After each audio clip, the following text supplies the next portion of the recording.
nobody there. Sky is falling, metal rain, chaos mornings, no one's sane. Crumbling towers, streets in flames, forgotten heroes, who knows their names. Broken futures, shattered dreams, end of times ain't what it seems. Hello friends, it's Sam Chaney reporting for Weaponized News. Today's July 10th, 2026. Thank you for joining us on this Friday edition of Weaponized News. Just me today, no guests. We have a lot of news to get to on day 132 of the Iran war. Looks like things are going to pick up hot and heavy as the markets have closed for the weekend. We may see here now some heavy U.S. bombing of Iran over the weekend. We're going to cover all the ins and outs of the Iran war. Tragically enough, on day 132. Is Mitch McConnell dead or alive? We're going to take a look at that. A bunch of government tyranny news with surveillance state, the flock cameras. We're going to take a look at that. UN had a big meeting here. Apologies for missing it. It was a few days ago, but we'll follow up today on this Friday. UN had a big AI governance meeting, and looking at the UN, it also released the 2026 report on goals for sustainable development that I haven't seen anybody out there really reporting on. So we're going to report on it here at Weaponized News. When was this report was released by the United Nations, I believe earlier this week. So we're going to take a look at that. Where are we at on the 17 goals for sustainable development, part of UN Agenda 2030, according to the big UN report they just put out. What else do we got? More Epstein news. Little bit of Epstein news. It goes on. We had the fourth tranche of UFO files released today by the Department of War. We'll take a look at that. Seems like, MTG said nobody cares. Does anybody care? We'll take a look at that. We got a bunch of economic news. Kind of went light, a little light. We have some on the geopolitical news. We have a little bit of that today. Lebanon and Gaza, the massacres, demolitions, genocide, ethnic cleansing continues there as U.S. troops have been deployed to Lebanon. So to help disarm Hezbollah, we're going to see how all of this develops as well. Wow, I start just going through the hooks, and I look back up. A bunch of people joined us. Welcome to this Friday edition of Weaponized News. All right, let me pick up the pace. I'll try to go as fast as I can to cover all this information for everybody and not leave out important details. Let's get to this day in history, and then we'll get to all of this news for you. Again, welcome to everybody coming online right now. On this day of July 10th, we go back to the year 1040. I'm sure it's just a coincidence, not mockery by the IRS naming your standard individual income tax form for individual filers the 1040, right? Anyhow, I'm sure it's just a coincidence and not mockery. And again, why do we pay taxes? It's to make us poorer. It's not to support unlimited government borrowing. We're $39+ trillion in debt. What is it? It's we have reports in the economic section. The latest calculation, $24 billion a week, I believe we're paying on on the interest on the debt alone. We'll get into the details in the economic section. Anyhow, it just pisses me off to no end because I kind of studied this stuff a little bit. I do have a degree in economics and accounting, and this stuff pisses me off, man. Anyhow, let me focus and get back into on this day in history. In the year 1040, why I bring all this up, Lady Godiva rides naked on horseback through Coventry, according to legend, to persuade her husband, the Earl of Mercia, to lower taxes. I'm not making this up, right? So, literal Earl of Mercia. And here's a painting depicting the event right there in the year 1040. We need that kind of spirit back here now. And I'm not trying to be like some kind of weirdo pervert to see naked women. Maybe that's what it takes to get the attention.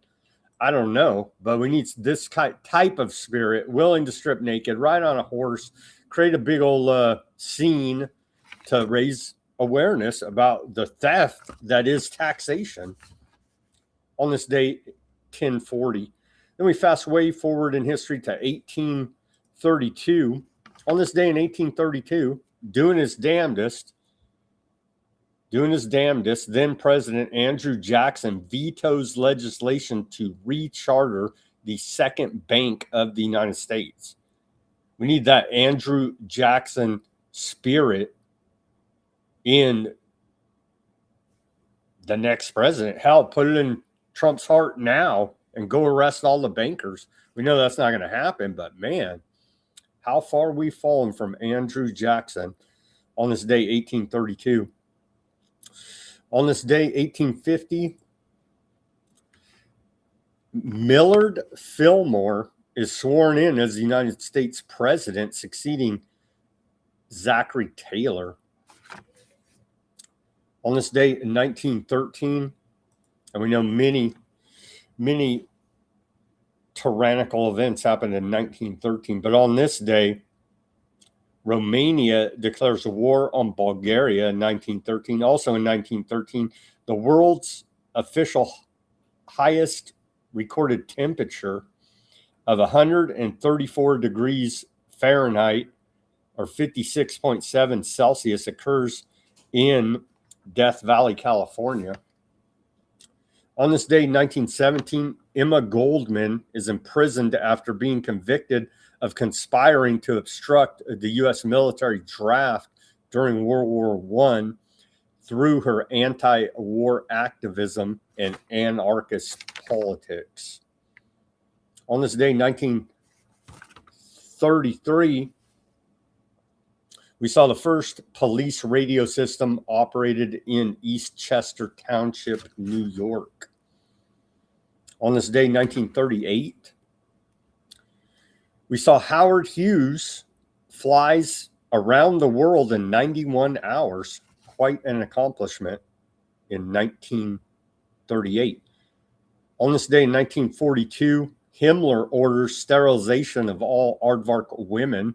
Now we just have it as standard public health policy, and everybody needs to look up State Department Memorandum 200. As far as I can tell, it's still U.S. foreign policy issued by Kissinger to go ahead and sterilize the third world. On this day, 1979, on this day, I skipped ahead a little bit there. Excuse me, we skipped ahead a little bit. On this day, 1943, the United States, UK, and Canada forces invade Sicily in World War II, part of Operation Husky. On this day in 1973, John Paul Getty III, grandson of oil tycoon J. Paul Getty, is kidnapped in Rome by Italian gangsters demanding a ransom. And that's a very bizarre story there. Side note to that, now governor,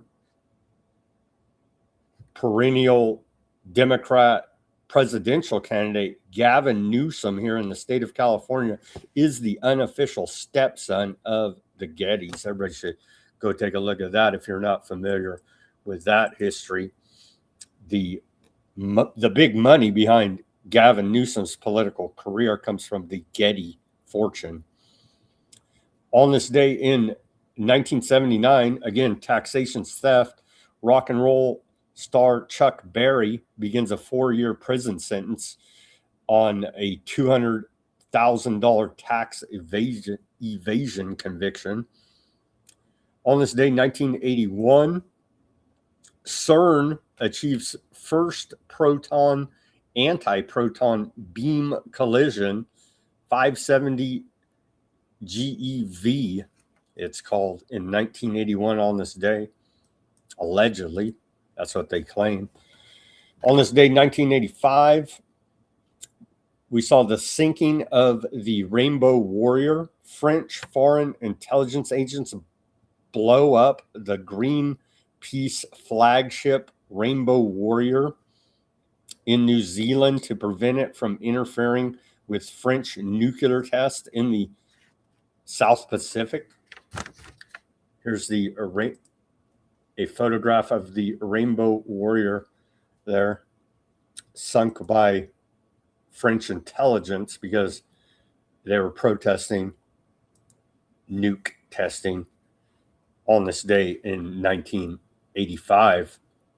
And on this day in 2015, we saw the Confederate flag, the stars and bars, taken down for the last time from South Carolina Capitol. You could thank neocon, Zionist criminal traitor Nikki Haley for that, great conservative that she lies to be, for removing the Confederate flag from the South Carolina Capitol grounds, helping to further destroy American history. We have a few entries here on this day in our civil liberties, or just one really, I guess. I'll skip a couple. We'll just cover this one. On this day in our civil liberties history of July 10th, we go back to the year 2015. American Psychological Association aided CIA military torture program. Call me skeptical of therapy. Anyhow, a blistering internal report by the American Psychological Association, APA, made public on this day, revealed that top leaders of the APA had assisted torture programs operated by the CIA and the Pentagon in the war on terror. The report concluded that the association's ethics office, quote, prioritized the protection of psychologists, even those who might have engaged in unethical behavior, above the protection of the public. Both the CIA and the military conducted what were referred to as harsh interrogations, or what critics labeled as torture, on terrorist suspects who were captured following the terrorist attacks on the United States on September 11, 2001. We're lied to about 9/11. Allegations of torture became one of the major controversies over the policies of President George W. Bush's conduct of the war on terror. And no one gets in trouble. They're like, having ethics? That's a conspiracy theory. Are you crazy? Ethics?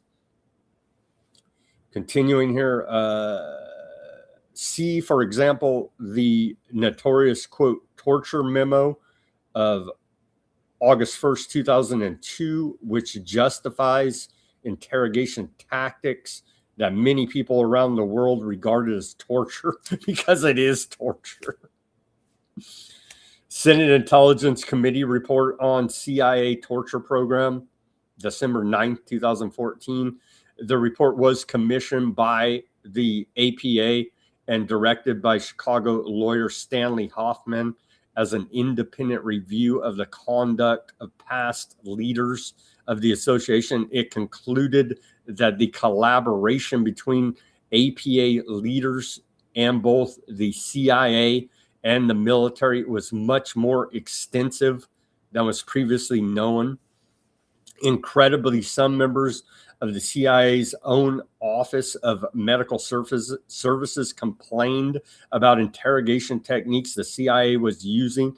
The Hoffman report concluded that top APA officials colluded with the military to ensure that the APA's policy of interrogation techniques did not conflict with the CIA and the military did not conflict with what they were doing. The APA subsequently repudiated its own 2005 ethics guidelines that had allowed psychologists to participate in harsh interrogations. What do you even say, man? I mean, MK Ultra is alive, and well, you better believe it. But it probably doesn't even have a name now. There's like that thing. They don't, you know what I mean? They don't even name it. No documentation whatsoever to even shred. But you better believe MK Ultra is alive and well.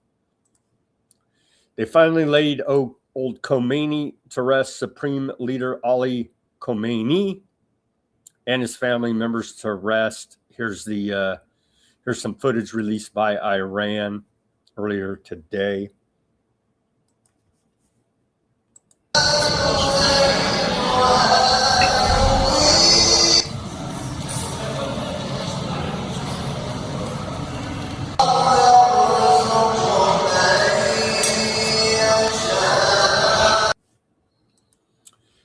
And they're pretty pissed. It's being widely reported, the most attended funeral in history. Where are we at on day 132 of the Iran war? Well, according to Trump, this is where we're at. The Islamic Republic of Iran has asked us to continue talks.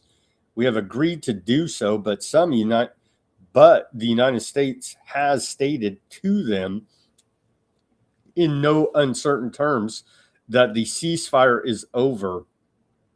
Thank you for your attention to this matter. Well, there's going to be no talks then.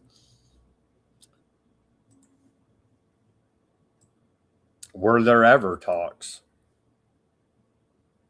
Trump declares ceasefire over while claiming to maintain diplomatic dialogue with Iran. There's no dialogue. Trump today, we just went over, announced the U.S. has agreed to continue formal talks with Iranian officials, even as he reiterated that the ceasefire between the two nations is no longer in effect, writing the post on his True social media platform. There is no evidence that Iran has asked for talks to resume after the most recent U.S. attacks. This declaration follows a week of intensified regional instability marked by an exchange of fire between the United States and Iranian forces. The collapse of the ceasefire, which was initially formalized in a memorandum of understanding on June 17th, stems from a series of maritime incidents in the Strait of Hormuz. Following attacks on three commercial vessels who ignored Iranian warnings on July 6th and 7th, the U.S. military launched widespread strikes against Iranian targets, leading the Treasury Department to revoke a temporary sanctions waiver that had allowed Tehran to export oil. These events effectively halted the phased de-escalation process that was intended to transition the region toward a lasting stability agreement. That was a post by the Cradle. Here's a little mashup video. The Resonance posted on the X. I don't know who made it originally. Anyhow, here's Trump saying a mashup of him saying Iran's begging for a deal. They want to make a deal. And they want to make a deal so badly. They want to make a deal so badly. I do see a deal. It's looking very good that we're going to make a deal. This process should go very quickly. We're going to end that war very quickly. We're in the final throes of what will be a very, very good deal. And they want to make the deal a lot more than I do. We have our deal done with Iran, and it should be successful. We're making an amazing deal with Iran. They want to make a deal with us very badly. They're dying to make a deal. They're giving us a lot. They want to make a deal so badly. They want to make a deal. And they want to make a deal so badly. They want to make a deal. There's no deal, bro. That's all bullshit. That's Trump manipulating the market, war profiteering.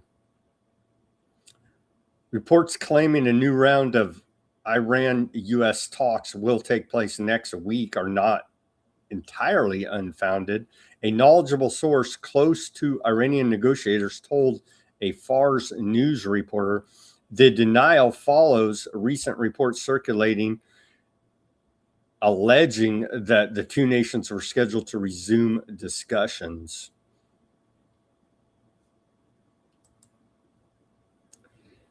And we're going to back to a bunch of conflicting reports all over the place. It's hard to suss all this out because both sides and everybody in between is lying.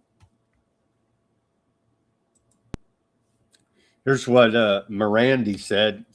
He's like he's an Iranian professor dude, all around the media, and he's like an informal mediator, I guess you could call him.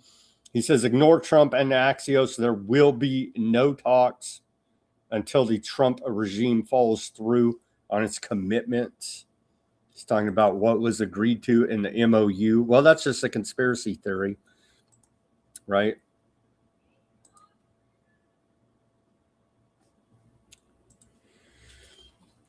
Aardvark Lamb pressuring Washington for green light to attack Iran, claims Tehran plotting Trump assassination. And it's like very valuable intelligence, right? They did giant rallies saying kill Trump and offering what a $100 million reward for Trump's head. Tel Aviv is pressing Washington for a green light to resume strikes on Iran. So we may see it. It may be happening right now, actually, and they're just not announcing it. Feels like we're going to see. Well, here you go. So some super secret spy intel says that they're looking to whack Trump, and would on this whole Masonic theater known as American politics world stage. Would they, the powers that be, would they fake Trump assassination? Really assassinate him? Something in between to justify to the American people an excuse for full-on invasion of Iran? I would not put anything past these psychopaths at this point as they're floating this most recent narrative. Oh my gosh. Iran wants to whack Trump. I don't know why. It's a big mystery. We whacked like, they just got done their funeral mourning period for their supreme leader. We whacked like over 50 of their top military men. I don't know why they would be upset with Trump. It's just a giant mystery.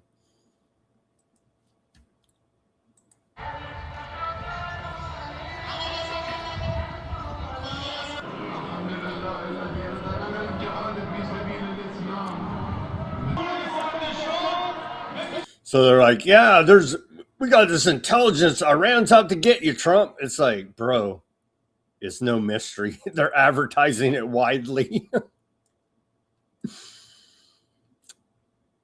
This was actually posted 2 days ago. It's making the rounds now as people are realizing, oh, things are escalating back up to we're in war, flat out full-on war with Iran. This is posted 2 days ago by U.S. Central Command. They say more than 20 U.S. Navy warships are patrolling waters across the Middle East as CENTCOM forces continue promoting regional security and stability. And again, as it's mandated in our Constitution, America's the police of the Strait of Hormuz. Like, none of this, it's insane. But we got to prop up the hegemony. one way or another, and this is how we're doing it now. This is how we're doing it. This is a more recent post from U.S. Central Command. U.S. sailors conducting nighttime flight operations there. So it feels like we're getting ready for some heavy bombing campaigns there in Iran.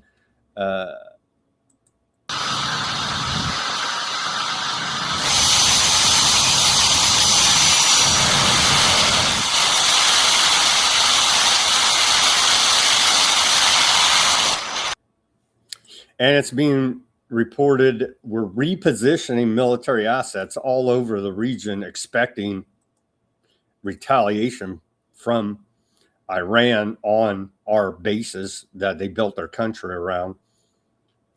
Iran's foreign minister spokesman Baghdadi said Iran will not allow inspections of facilities damaged by the United States attacks, and UN Security Council Resolution 2231 has effectively lost its legal validity.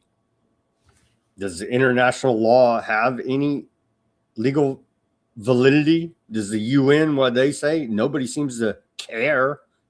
America certainly doesn't care about international law. We'll literally laugh in your face and shoot you in the face in America over international law. Trump told the New York Post he has left instructions that if Iran succeeds in assassinating him, the United States should, quote, literally bomb them at levels that they've never seen before. He added that he's been number one on Iran's kill list for a long time, saying, I hope you'll miss me. Again, would they really whack Trump? Would they fake it? Could be all anything in between. They're floating that narrative out there right now. Again, as an excuse to try to rally the country. Oh my gosh, they assassinated our president. We have to go invade Iran. They're trying to sow the seeds of that narrative now. Be aware. And then we have Fat Bob was requesting a Lego video, so I found one. Here's a Lego mockumentary video of Trump at NATO and his referring to Japan as the Islamic Republic. Let's watch this short Lego clip mocking Trump at NATO. He stood on the world stage, microphone in hand, and said, Islamic Republic of Japan.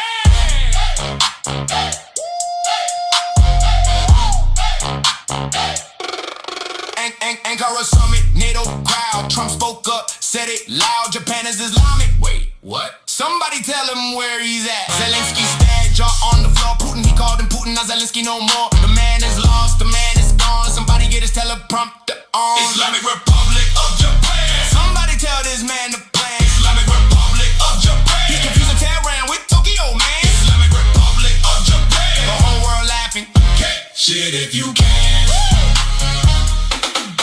He wanted Greenland, he wanted Spain. Now Japan's Islamic in his brain. 85 strikes, he dropped the bomb. I can't tell I ran from a samurai dawn. Confuse the flags, confuse the names. This is how the end of empires looks, it's a game. Zelensky to Putin, I ran to Japan. The leader of the free world needs a new plan. Islamic Republic of Japan. Somebody tell this man the plan. Islamic Republic of Japan. He's confusing Tehran with Tokyo, man. Islamic Republic of Japan. The whole world laughing. Cat shit if you can.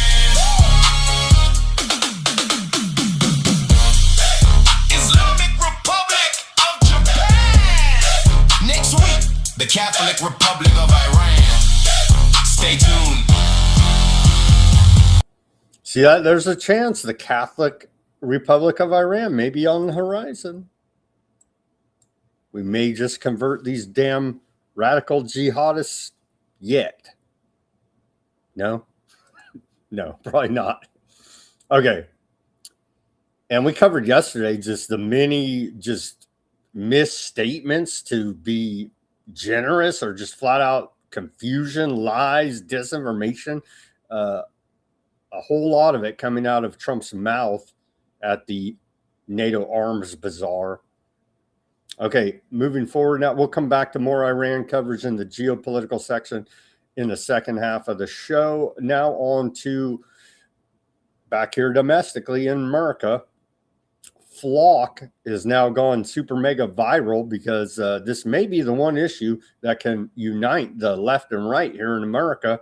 Is people are finally getting it that you don't want a camera up your rear end for your own safety. These Flock cameras, they want basically a camera up everybody's rear end for our own safety. Here is a CEO of Flock saying that those against his violation of our natural rights, our Fourth Amendment, are terrorists. I would argue that this guy is actually the terrorist. And again, the government can't and won't keep you safe. You've got organizations like the ACLU and the EFF who take an above-the-board approach to fight for their point of view. And thankfully, we live in a beautifully democratic, capitalistic country where we can fight in court. And I have a lot of respect for those groups because they have reasonable debates and we follow the law. And then unfortunately, there's terroristic organizations like DFLOC, whose primary motivation is chaos. They are closer to Antifa than they are anything else. And that, I think, is unfortunate because we don't want chaos, or I don't want chaos. I like law and order. I like a society that has a bedrock of safety. So for those groups, I think it's just disappointing that they haven't chosen a more constructive mannerism to try to get what they want, which they have a right to have, but that's why we have a democratically elected process, right? Like we're not forcing Flock on anyone. Elected officials know that as a community, we want to be safe. What a joke. All these elected officials are corrupt as the day is long. What a effing joke. Case in point, Ice Barbie, former director of Department of Homeland Security, is divorcing her weirdo cross-dressing husband after 34 years. Brian Nome was exposed for having sent photos of himself dressed as a woman to bimbo fetish models. They're now getting divorced after 34 years of marriage. Here's remember this? Oh yeah, trust your officials there. They're a bunch of freaks. Is Mitch McConnell, trust dead Mitch McConnell, trust their lying. They just lie about everything. Is Mitch McConnell even alive or dead? Does it even matter? They'll still vote for more war in his name. Allegedly representing the people of Kentucky as their federal senator. We don't know if dude's even dead or alive. New video and a neighbor's account show Mitch McConnell being taken from his home on a stretcher and loaded into an ambulance on June 14th after emergency responders were called for an unconscious person. But the lying criminal government won't tell us the truth about what is even happening. It's elder abuse. It's abuse of the public. It's straight up corruption. And so it's truly disgusting. But yeah, trust Flock and your elected officials. It's just like, wow, man. Trust these lying criminals with nothing.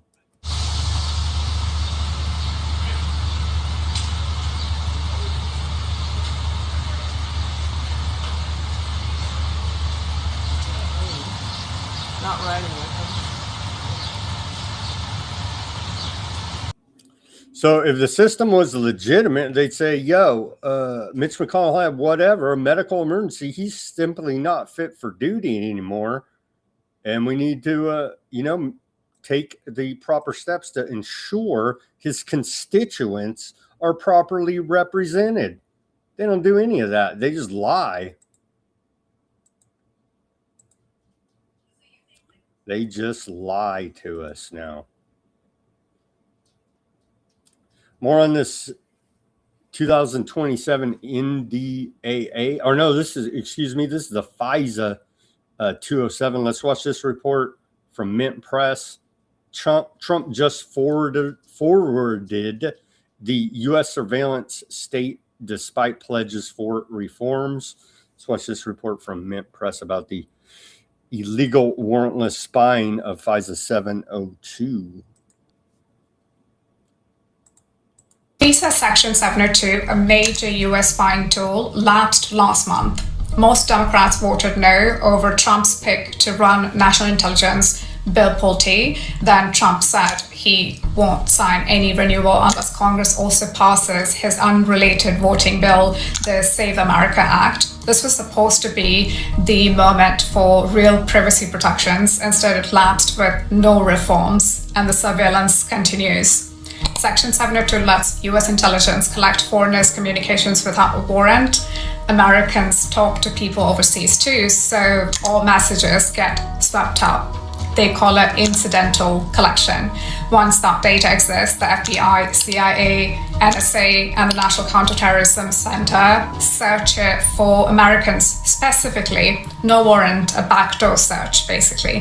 FISA was passed in 1978, right after the Church Committee found out the FBI had been illegally surveilling and disrupting civil rights leaders, anti-war organizers, and the Black Panther Party. The program was called COINTELPRO. FISA was supposed to be the guardrail, the law that said if you want to spy on an American, you need a judge to sign off first. Then the Obama admin expanded Section 702 significantly. PRISM, the program Snowden exposed in 2013, ran on this exact authority, and it pulled phone records, emails, browsing activity, all of it. Congress kept reauthorizing it after that. January 2025, a federal court found the FBI's warrantless backdoor searches violate the Fourth Amendment outright. That ruling still stands. There is a classified FISA court opinion from March 2026 describing serious abuses. The admin won't release it, even to the Senate Intelligence Committee. Meanwhile, the FBI's internal auditing office for Section 702 got dismantled. And there's a workaround for whatever the government cannot legally force a company to hand over. Federal agencies just buy it from a data broker. No court order needed. This isn't just a surveillance program, it's an architecture. Section 702 is the federal layer, data broker loophole is the commercial layer, Palantir is the AI processing layer, Canary Mission and Israeli doxing org is the targeting layer. The government used Canary Mission's database of 5,000 student profiles to build an ICE deportation list of 100 students. So ask yourself why the orgs building deportation lists out of doxing databases are the same ones lobbying hardest against a warrant requirement. Why these orgs end up on the side of police state, the censorship, and the spying. Section 702 will come back up. When it does, no reauthorization without a warrant requirement, no data broker loophole, no closed-door deals. It's all quite so absurd, violation of our natural rights, our Fourth Amendment, and they come up with all of this legalese, semantical games. They're a pack of criminals. And the flock camera twos, I want to mention reports after reports. I don't even have them up, but I read through them as I read through the news of local police abusing the data collected on these flock systems. They're the terrorists. They're the criminals. They're the pieces of garbage selling us safety. It's all complete and utter BS for a police state. On to the United Nations. I guess old Ben Gvir didn't come over here. I didn't see any reports of it. He was scheduled to come to the UN police conference in New York. That happened last 2 days here now. UN cops, how exciting.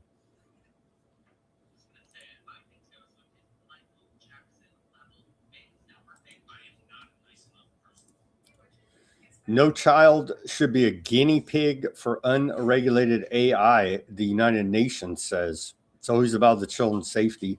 It's about taking away more of our liberties and freedom is what it's really about. They don't give a damn about children being guinea pigs, i.e. Operation Warp Speed, i.e. the rest of all of it. I mean, it's just so tiring. But we continue here now.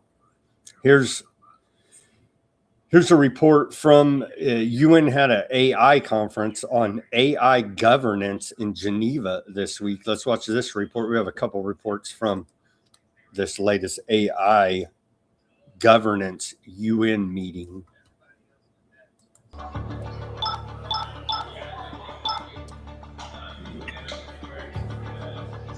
The last few years have seen rapid progress in the acceleration of artificial intelligence. It's now so much part of our daily lives, in healthcare, in agriculture, in the daily tasks that we do at work.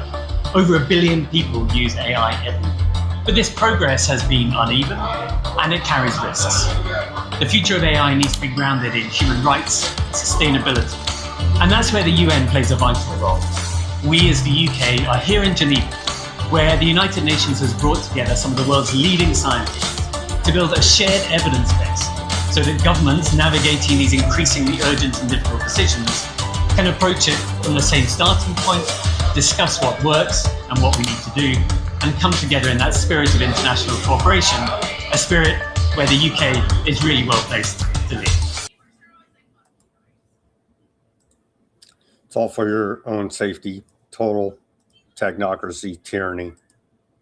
This one's creepy. This is out of that UN summit. A Swiss humanoid robot displaying the faces of world leaders debuted at AI for Good Global Summit. AI for Good, they tell us. Look at this creepy robot.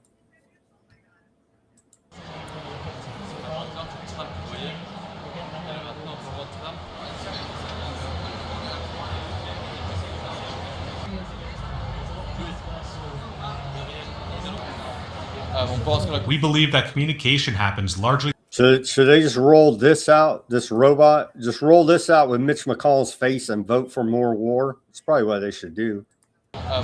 We believe that communication happens largely through nonverbal cues, and that this is crucial when interacting with a robot. In the future, we think it will be important to be able to communicate with a robot and for humans to receive information from its expressions, like seeing a smile to know if it's happy or not. So, if I make him do something silly right now, I don't think people will mistake him for the real Donald Trump. I don't believe we're falling into the uncanny valley trap.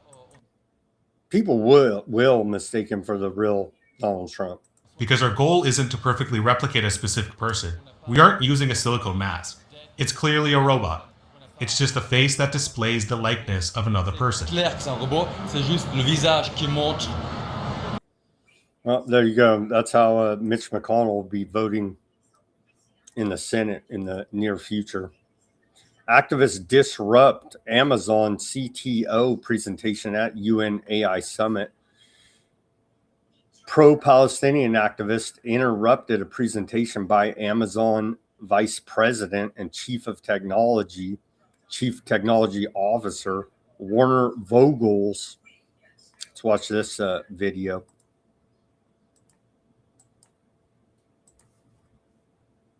At the UN AI Governance Summit. AI for Good, sure. Drop Project Nimbus! Drop Project Nimbus! Stop! You are making Project Nimbus a project of billions of dollars that Amazon is investing so that Israel has free access to your servers. You are investing billions in that. Your technology, Project Nimbus, develops Lavender, develops the software Where's Daddy that actively tracks using AI, people in Palestine, and when they come back, they kill them together with their families. And you know this. You know this, Werner Vogels, and you're making millions out of this. You're sitting here as if you're trying to do good, as if you're trying to be for the good of AI. What do you have to say for yourself? How do you sleep at night? Maybe that's why you're looking so panicked.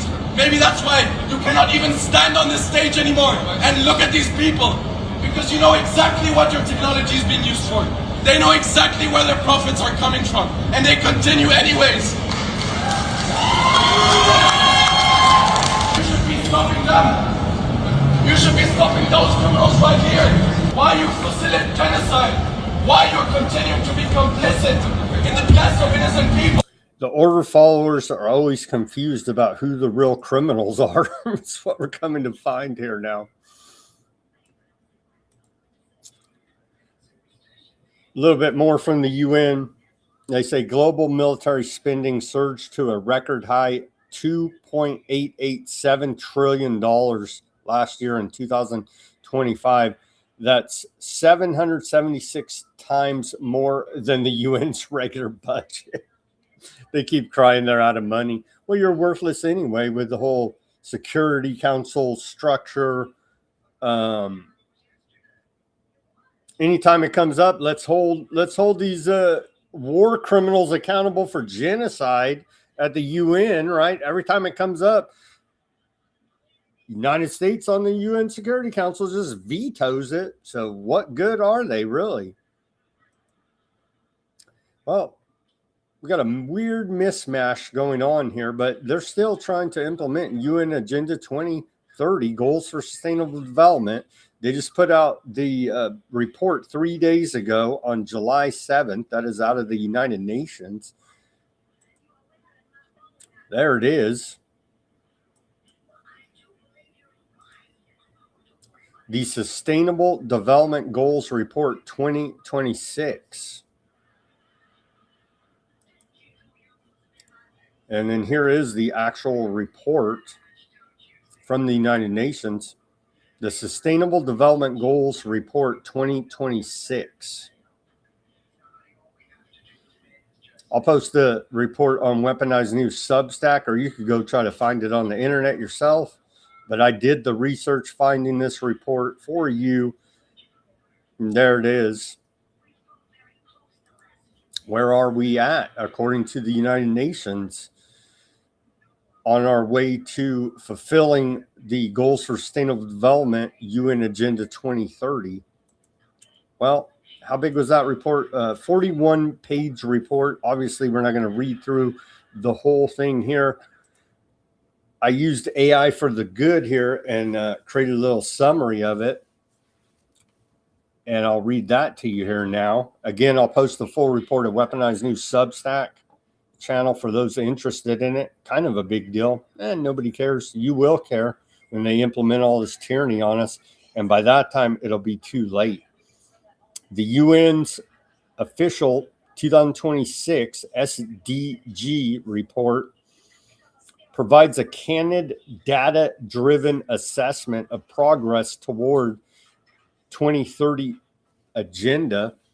With less than 5 years remaining, it highlights meaningful gains achieved since 2015 through policy investment, innovation, and cooperation, such as expanded access to water, sanitation, electricity, digital connectivity, health services, and social protection for hundreds of millions to billions of people. Data infrastructure has also improved dramatically, enabling better tracking and targeting.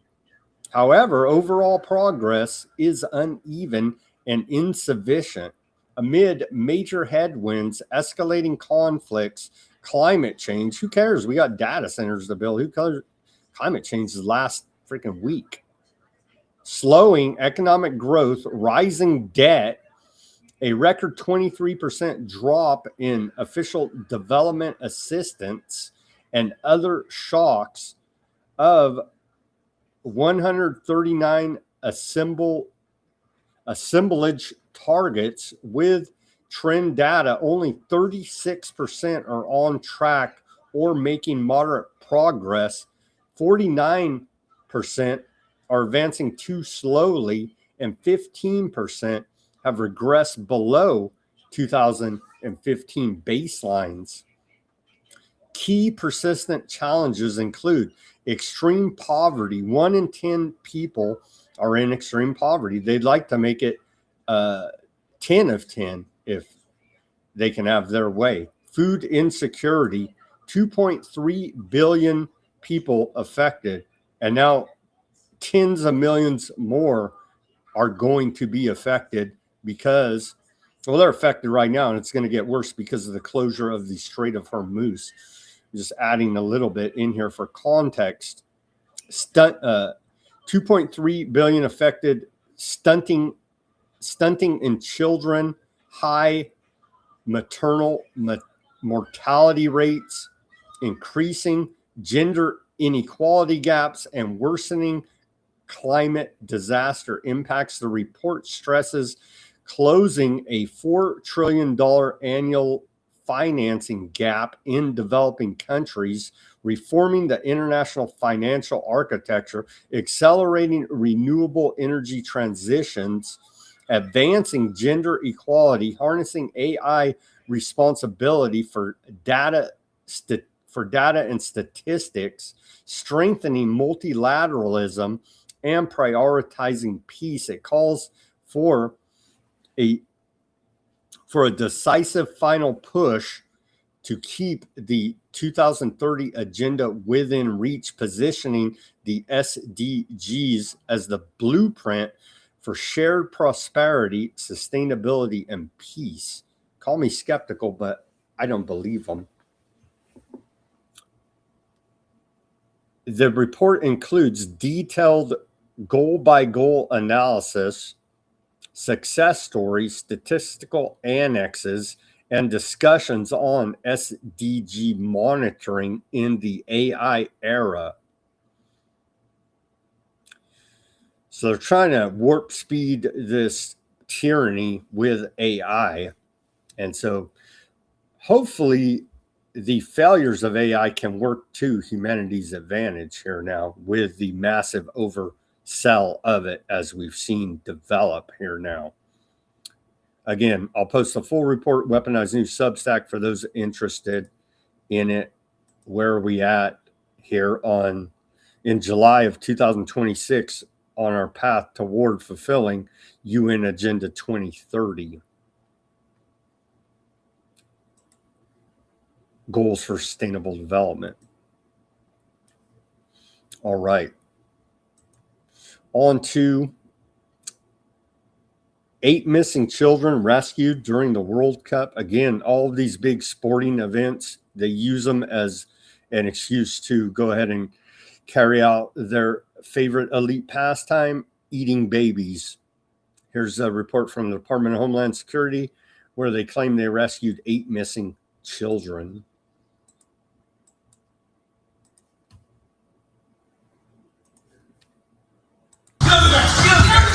It's been nonstop. We have people working 7 days a week, 12 to 16 hours per day, but we get the mission done. For agents at the Homeland Security investigations during the World Cup in Kansas City. I think the hardest part was just getting to this point. The planning, again, over time, month after month, week after week. Since the tournament began, agents have dialed in on human trafficking operations, arresting 14 people, identifying 9 victims of human trafficking, and recovering 8 missing children. Unfortunately, most of these children are runaways, and they are reported missing by their families or their care providers. However, they end up on the streets. They end up with these traffickers who put them available for these human trafficking, events. The kids found were mostly teens and several from the KC Metro. We find them, every day. So the best thing that we can do is have people keep an eye on your kids. HSI also seized a little more than $435,000 worth of counterfeit World Cup items, like jerseys, t-shirts, and flags. Ultimately, they'll either be destroyed, or if they're determined to be safe, they're typically exported to third world countries where their clothing is in short supply. Even with the games ending, working with other partners to keep KC safe will continue. We're almost there. There's light at the end of the tunnel, but we have a few more days till we get to the end of the road here with the World Cup. Jeez. The game's rigged. They're harvesting energy off the crowds, the reaction. In the background, they're using it to traffic children, abolish the World Cup. It's a curse on humanity. Here's James Wilkinshaw. He's a Democrat on the House Oversight Committee on the Epstein saga that is never ending. The Justice Department should today reopen the Epstein investigation based on what our committee's investigation has revealed. We know the FBI never interviewed key figures, the lawyer, the accountant, some of the assistants, those closest to Epstein, never interviewed by the FBI. We know that new allegations have come to light as a result of our investigation. Sarah Kellen, who came in and made new allegations that need to be fully investigated. The DOJ should reopen that, interview those who need to be interviewed, prosecute those who need to be prosecuted. The Justice Department should They never even interviewed anybody. There was no wrongdoing, you see, because they never even interviewed anybody to collect the evidence to those closest to Epstein. Case closed. Reported on this yesterday, last couple of days. It feels pretty damn significant just to show you how corrupt the feds are. New Mexico says U.S. Justice Department hindering probe into Epstein Ranch there in New Mexico, Zorro Ranch. And so the New Mexico's Attorney General there has said that the Justice Department is not working with them and actively blocking their investigation, i.e. the biggest cover-up in American history, i.e. Todd Blanche, the acting director, Trump's former personal attorney, the acting director of the Department of Justice, is continuing to break the law by not complying with the Epstein Files Transparency Act. And now, anytime an investigation at the state level here in New Mexico, they're actively blocking that investigation as well. You will get no justice in regards to Epstein out of Trump's DOJ. We're going to get continued war with Iran, as it appears a major reason for attacking Iran in the first place was to get you to look that way about all the Epstein file revelations and all of Trump administration all up in the Epstein files. We covered the list. Over a dozen high-level Trump executive administration officials are in the Epstein files. It's just beyond the pale here now as the Department of Justice continues the cover up.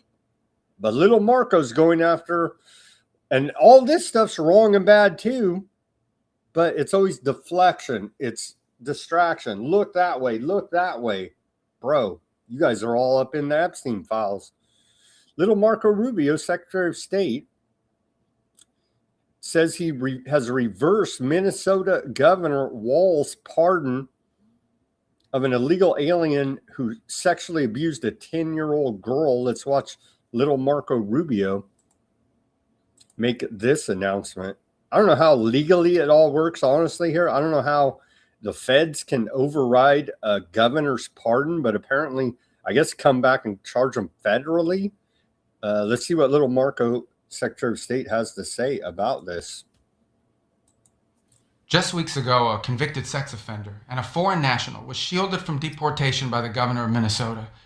Laotian national Tu Le Van was convicted of repeatedly sexually abusing a 10-year-old girl in the state of Minnesota. He even tried to pay his victim for her silence, and he called his heinous crimes a minor thing.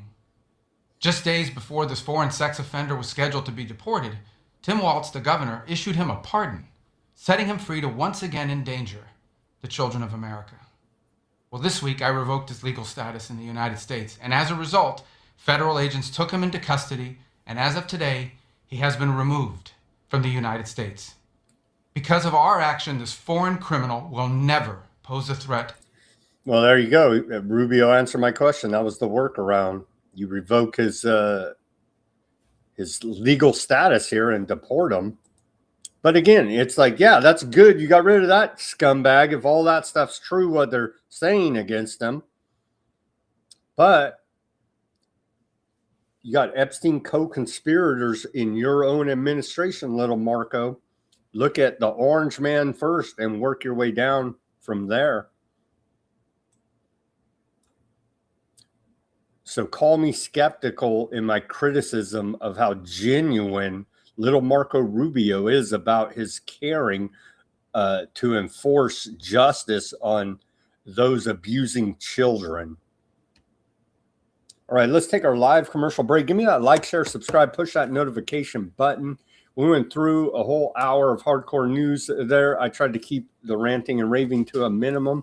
I think we covered quite a bit. We have a bunch more to cover in the second half here of Weaponized News. Give me that like, share, and subscribe. Push that notification button.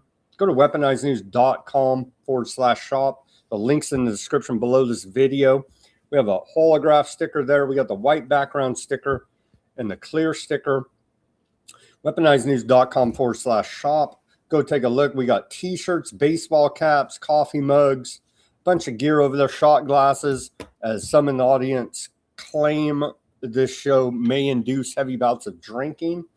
All of that gear at weaponizednews.com/shop. If you don't want to patron the store and you feel like just giving us a donation, we take donations as well. Buy me a coffee, Bitcoin wallet address, Cash App links all in the description below this video. Become a paid subscriber at Weaponized News Substack. We give away everything free, nothing behind a paywall. Show your support for independent reporting and analysis. Go out there and look on the internet. The large majority of, quote, independent media are ex-government, feds, and the rest of them, very suspect. It's hard to find honest, independent media in this country. Everybody's playing an angle.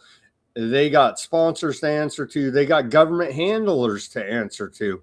They got whatever health potions or whatever trying to sell you. You know what I mean? We're honest here to the core at Weaponized News, beholden to the audience. No sponsors. I'm my own sponsor here. Weaponizednews.com/shop. We're looking for honesty and accuracy in reporting to inform us about important events in the world and how to go about navigating this. Feels like we're heading right into World War III as we continue to cover all of the different conflicts and this continuing escalation in Iran. Anyhow, become a paid subscriber of Weaponized News Substack. We're streaming there live. You'll get the full show, a summary of the show, and links to almost everything we talk about for documentation and further research purposes. Become a paid subscriber. Again, everything's free there. It's to show your support for our efforts here. Weaponizednews.com/shop, Weaponized News Substack. All the links are in the description below this video. All right. Thank you for joining us on this Friday, June 10th, 2026 edition of Weaponized News. Welcome back to the second half of the show. Now we're going to get into the UFO disclosure. Nobody seems to care a whole lot. NASA is looking for 4 volunteers to spend 1 year in a simulated Moon-Mars mission starting no later than August 2027, so about a year from now, a little more than a year from now. Participants will live in isolated habitats, grow food, monitor their health, perform simulated spacewalks, and adapt to the 40-minute longer Martian day. The goal is to study the physical and psychological effects of long-duration space missions. That's a report out of Spiegel. I don't believe any of this, but I do believe they're going to fund it with a bunch of money and launder that money and then tell us a bunch of more lies about outer space. U.S. Department of War, war.gov/UFO. Department of War publishes 4th tranche of unidentified anomalous phenomenon files today. There it is. You can see there. And then we go there. Wow. So they've released this. I'm convinced of UFOs after seeing this, right? This file contains a U.S. Air Force Air Intelligence Division study analysis of flying object incident in the United States, dated April 28th, 1949. They're saying somebody saw this and they drew an artist's rendition of this alleged UFO. Very convincing indeed. A little bit more here. This one, a progress report for Project Sign, a 1948-1949 U.S. Air Force program to investigate the nature and origin of unidentified flying objects. They put out this image. What is that? A frisbee that the dog bit in half? I don't know. It's kind of hard to tell there. This image, of course, has me convinced of aliens, right? Let's see. This one is very convincing. Very convincing there. This as well. Of course, that. Sure. They say they saw these out of this when they were in space. And so very convincing. This document is a transcript of the 1949 conference held in Los Alamos Scientific Laboratory, now Los Alamos National Lab in Los Alamos, New Mexico. So I'm ready to give up all religion over this picture right here. You know what I'm saying? Anyway, they put out some video. This one's making the rounds on the internet. And people are saying, if you look close, you could see the balloon. I don't know if we can see the string that this is hanging from. Who knows how they rigged this stuff up in a Hollywood basement, underground in a secret or under the ocean in a secret ocean base. Who knows? But there you go. Very convincing. From today's UFO files released. And then, as you can see, not very high quality image. People ran this through AI. I saw all different kind of renderings. Well, I'm convinced. Is that a flock camera or is that a UFO? Anyway, people ran this through different AIs to try to enhance the image. I saw a couple different ones came out with feathers on it, like it's a bird. Video shows a large, somewhat deformed 12 to 15 foot balloon which traveled with the wind. Oh man, here's more from the White House is posting this. You can see the video. This is the United States Air Force submitted a report of an unidentified anomalous phenomenon consisting of 8 seconds of video footage from an infrared sensor aboard a U.S. military platform in 2019. See if this convinces you to lose your religion.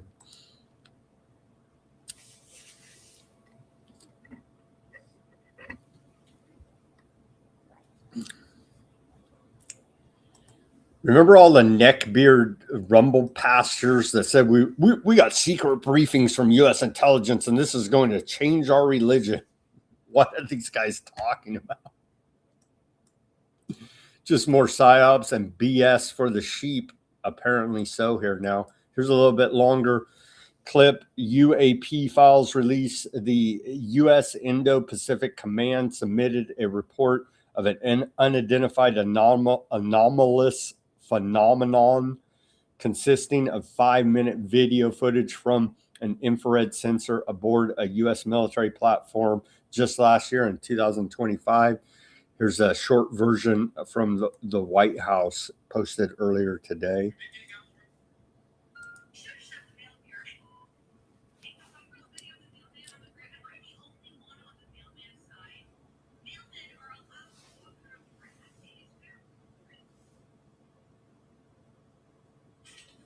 No audio on this. See that little orb looking thing? Who knows what the hell? I guess that's why it's an anomalous phenomenon.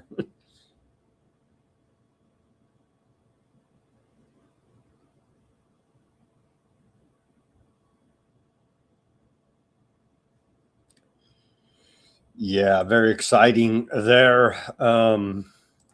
What else did we have from today's release? Yeah, that same one. Nobody cares, MTG says.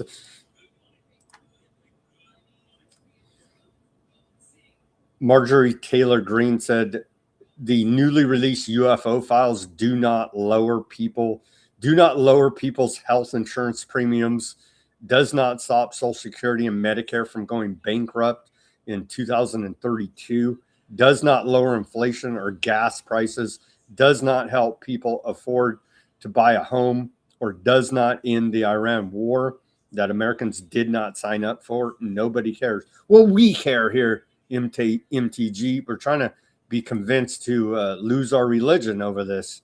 So we do care here at Weaponized News. That was about the gist of what was released today. Very convincing indeed. China put out this.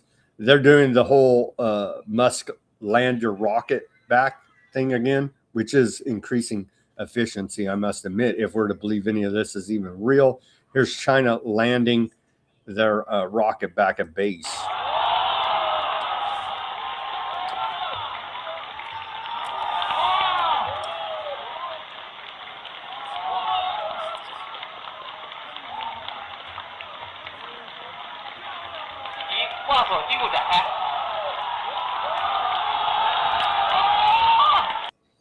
I don't know. I'm convinced they put in the crowd cheering.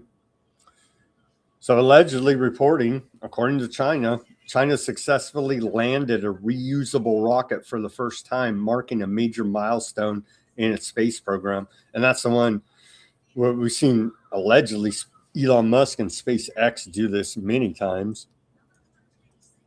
And then finally, speaking of Mr. Technocracy, Elon Musk has stated that SpaceX could eventually exceed the total value of Earth if it achieves its long-range objectives of multi-planetary expansion, i.e. giant scheme, fraud job there, trying to pump up his valuation any which way he can.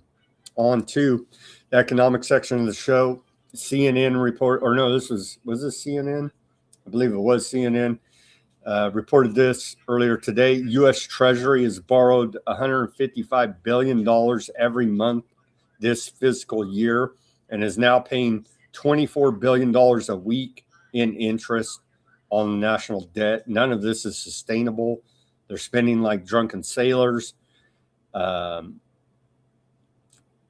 This is all set to crash at the time of the bankers choosing. We're not paying off this national debt. They don't even have a good excuse why we pay taxes, because they just print money at will. It's quite literally to make us poorer.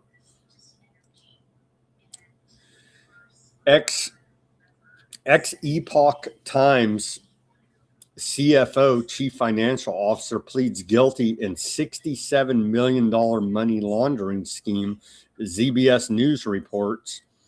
The former Chief Financial Officer of the Epoch Times newspaper, a conservative multimedia company, interrupted jury selection at his money laundering trial yesterday to plead guilty to a conspiracy charge in a $67 million fraud scheme. Win Dong Bill Gong, 63 years old, of New Jersey, entered a plea in Manhattan federal court admitting his participation in what prosecutors described as a scheme to launder fraudulently obtained unemployment benefits and other funds through the New York-based media company's bank account and related entities. They're not very good money launderers now, are they? The conspiracy charge, I know, they charged them with conspiracy. The conspiracy charge relating to illegal financial transactions carries a potential sentence of up to 10 years in prison, but the deal with prosecutors spares him from the possibility that he would be convicted on other charges at trial and face the chance of more than a decade in prison. The judge did not immediately set a sentencing date. So we'll have to follow this story and see what he actually gets for this conspiracy guilty plea there. Trump will let bipartisan housing bill become law without signing it in a protest over GOP voter ID law. This is rather concerning. They're bringing in the tech bros. We're gonna get central bank digital currency. You understand? We're getting digital currency under a different name. New Fed task force members share Chairman Kevin Warsh's embrace of AI. By the way, Kevin Warsh and his Aardvark Congress father-in-law are both all up in the Epstein files. That should make you feel very confident about those setting monetary policy in this country as the chairman of the Federal Reserve.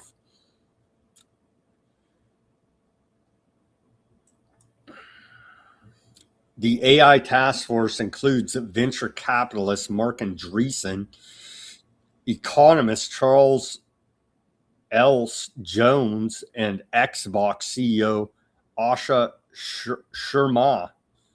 All are bullish on the economic potential of AI, just like Warsh.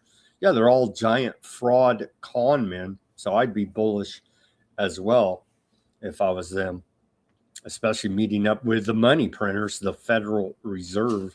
I'd be extremely bullish. We're going to get to the point. Well, they're already quietly floating the idea that AI under national security is too big to fail, too big to jail. We continue to report they don't have a solid business model. They're not producing positive net income, i.e. revenue. So they're also hinting they're going to need a federal bailout at some point in the future. And so all of that, as they're forming the Federal Reserve AI task force here now. And it's all the ducks are lining up here now for a giant federal government bailout of these corrupt bastard AI companies. So look for that in the not too distant future. U.S. Federal Reserve taps, we covered that. It's funny but tragic for those who lost their job. Federal Reserve AI Task Force tapped Xbox CEO Asha Sharma, who just laid off 3,200 employees, and they're going to help there on the Job Task Force AI working group with the Federal Reserve. Circle Internet Group received approval to start a national digital currency trust bank to support its stablecoin business, widening its remit to include institutional custody services while consolidating oversight under a single federal trust charter. OpenAI, Google sell advanced AI models to blacklisted Chinese tech giants. Isn't this treason? Clash report. We're told it's national security. Give up all your rights for data surveillance centers, and they're backdooring it to China here now. They're backdooring it to China. OpenAI and Google have been supplying advanced AI models to Singapore-based units of blacklisted Chinese tech firms, exposing severe vulnerabilities in Washington's strategy to restrict Beijing's military-linked technological advancements.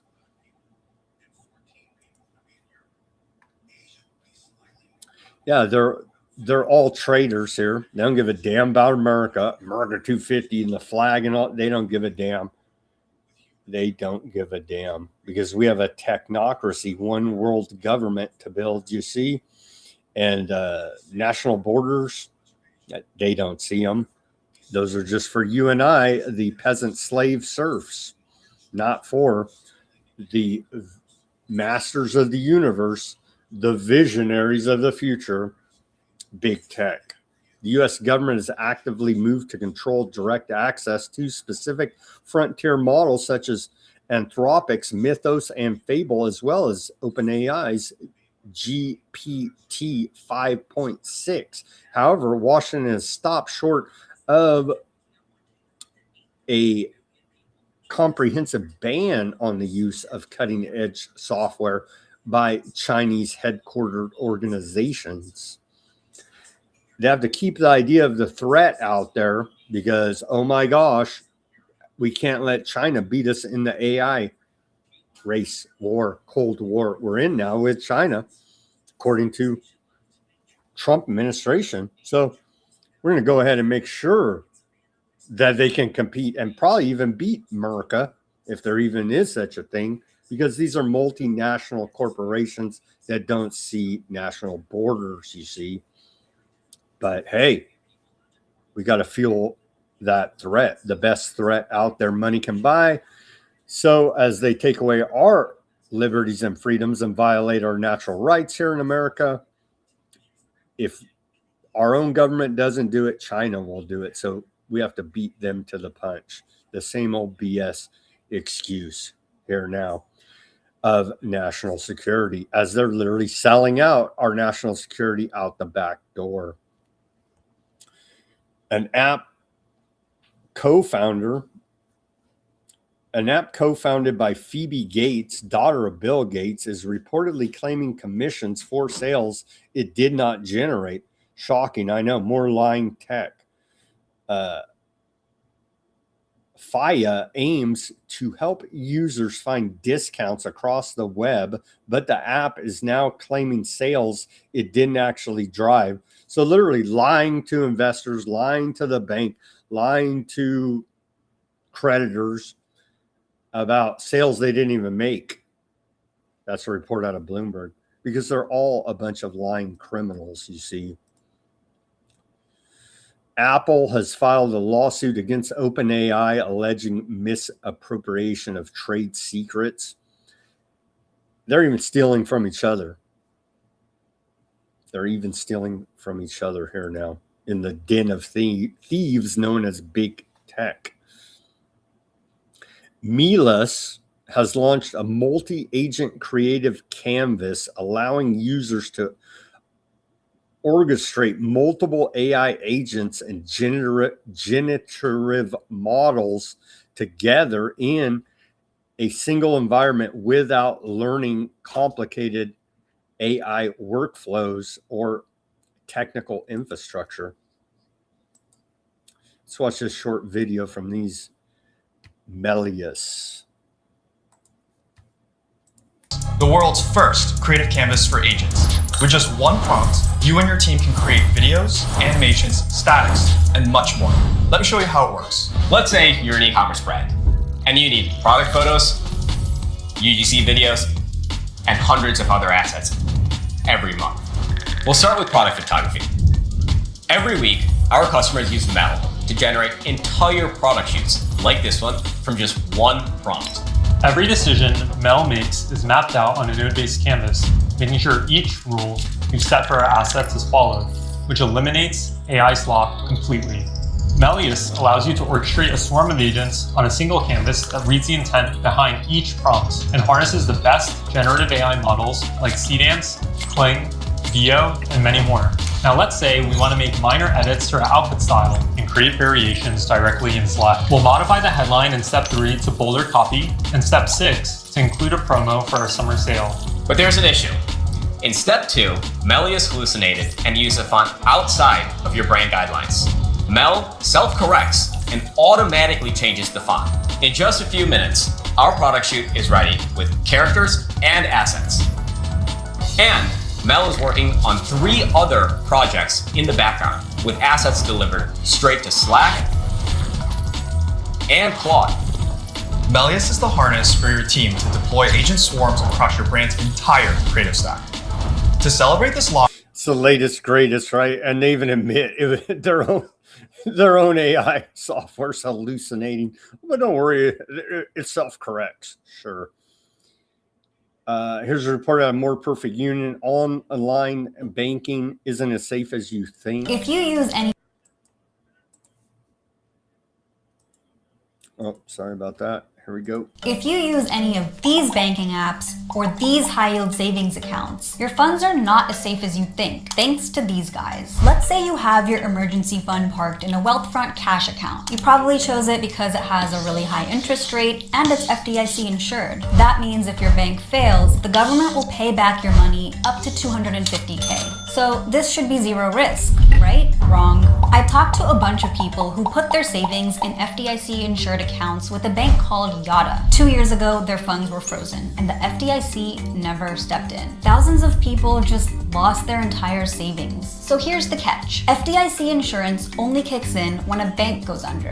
Yada wasn't a bank. It's a financial technology company, or a fintech. That's right, Silicon Valley has entered the chat. Tech billionaires are funding fintechs like Yada that do banky stuff, but they don't have a bank charter. Same deal with Wealthfront or any of these companies. Now, the crazy thing is, we actually have a law on the books that says any company that wants to accept customer deposits has to get a bank charter first. It's called the Glass-Steagall Act of 1933. But these apps are exploiting a loophole in it, following a trend created by the queen bee of shadow banking, Peter Thiel. Back in the 2000s, multiple states were investigating whether PayPal was operating an illegal bank because they were letting customers keep money in their PayPal accounts. Thiel's loophole? PayPal partnered with chartered banks, and they were the ones to hold the deposits, not PayPal. Thiel lobbied hard, and ultimately the FDIC agreed. PayPal is not a bank. Glass-Steagall didn't apply. So that savings you have in Wealthfront, that's actually held across their 32 partner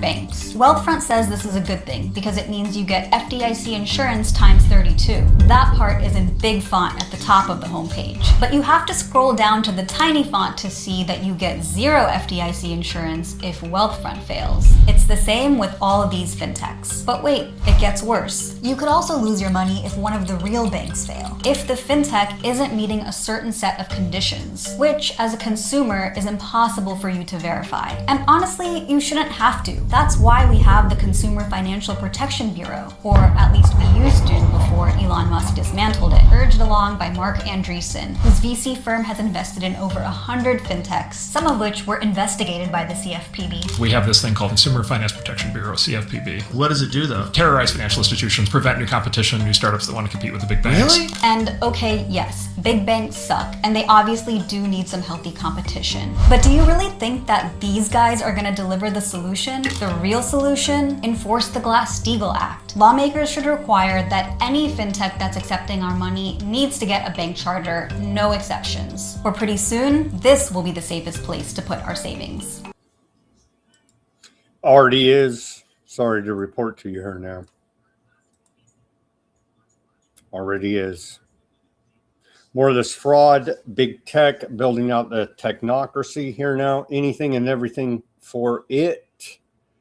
Here's old Howard Lutnick selling how wonderful it is. How is Howard Lutnick not in prison? I mean, talk about non-enforcement of U.S. laws.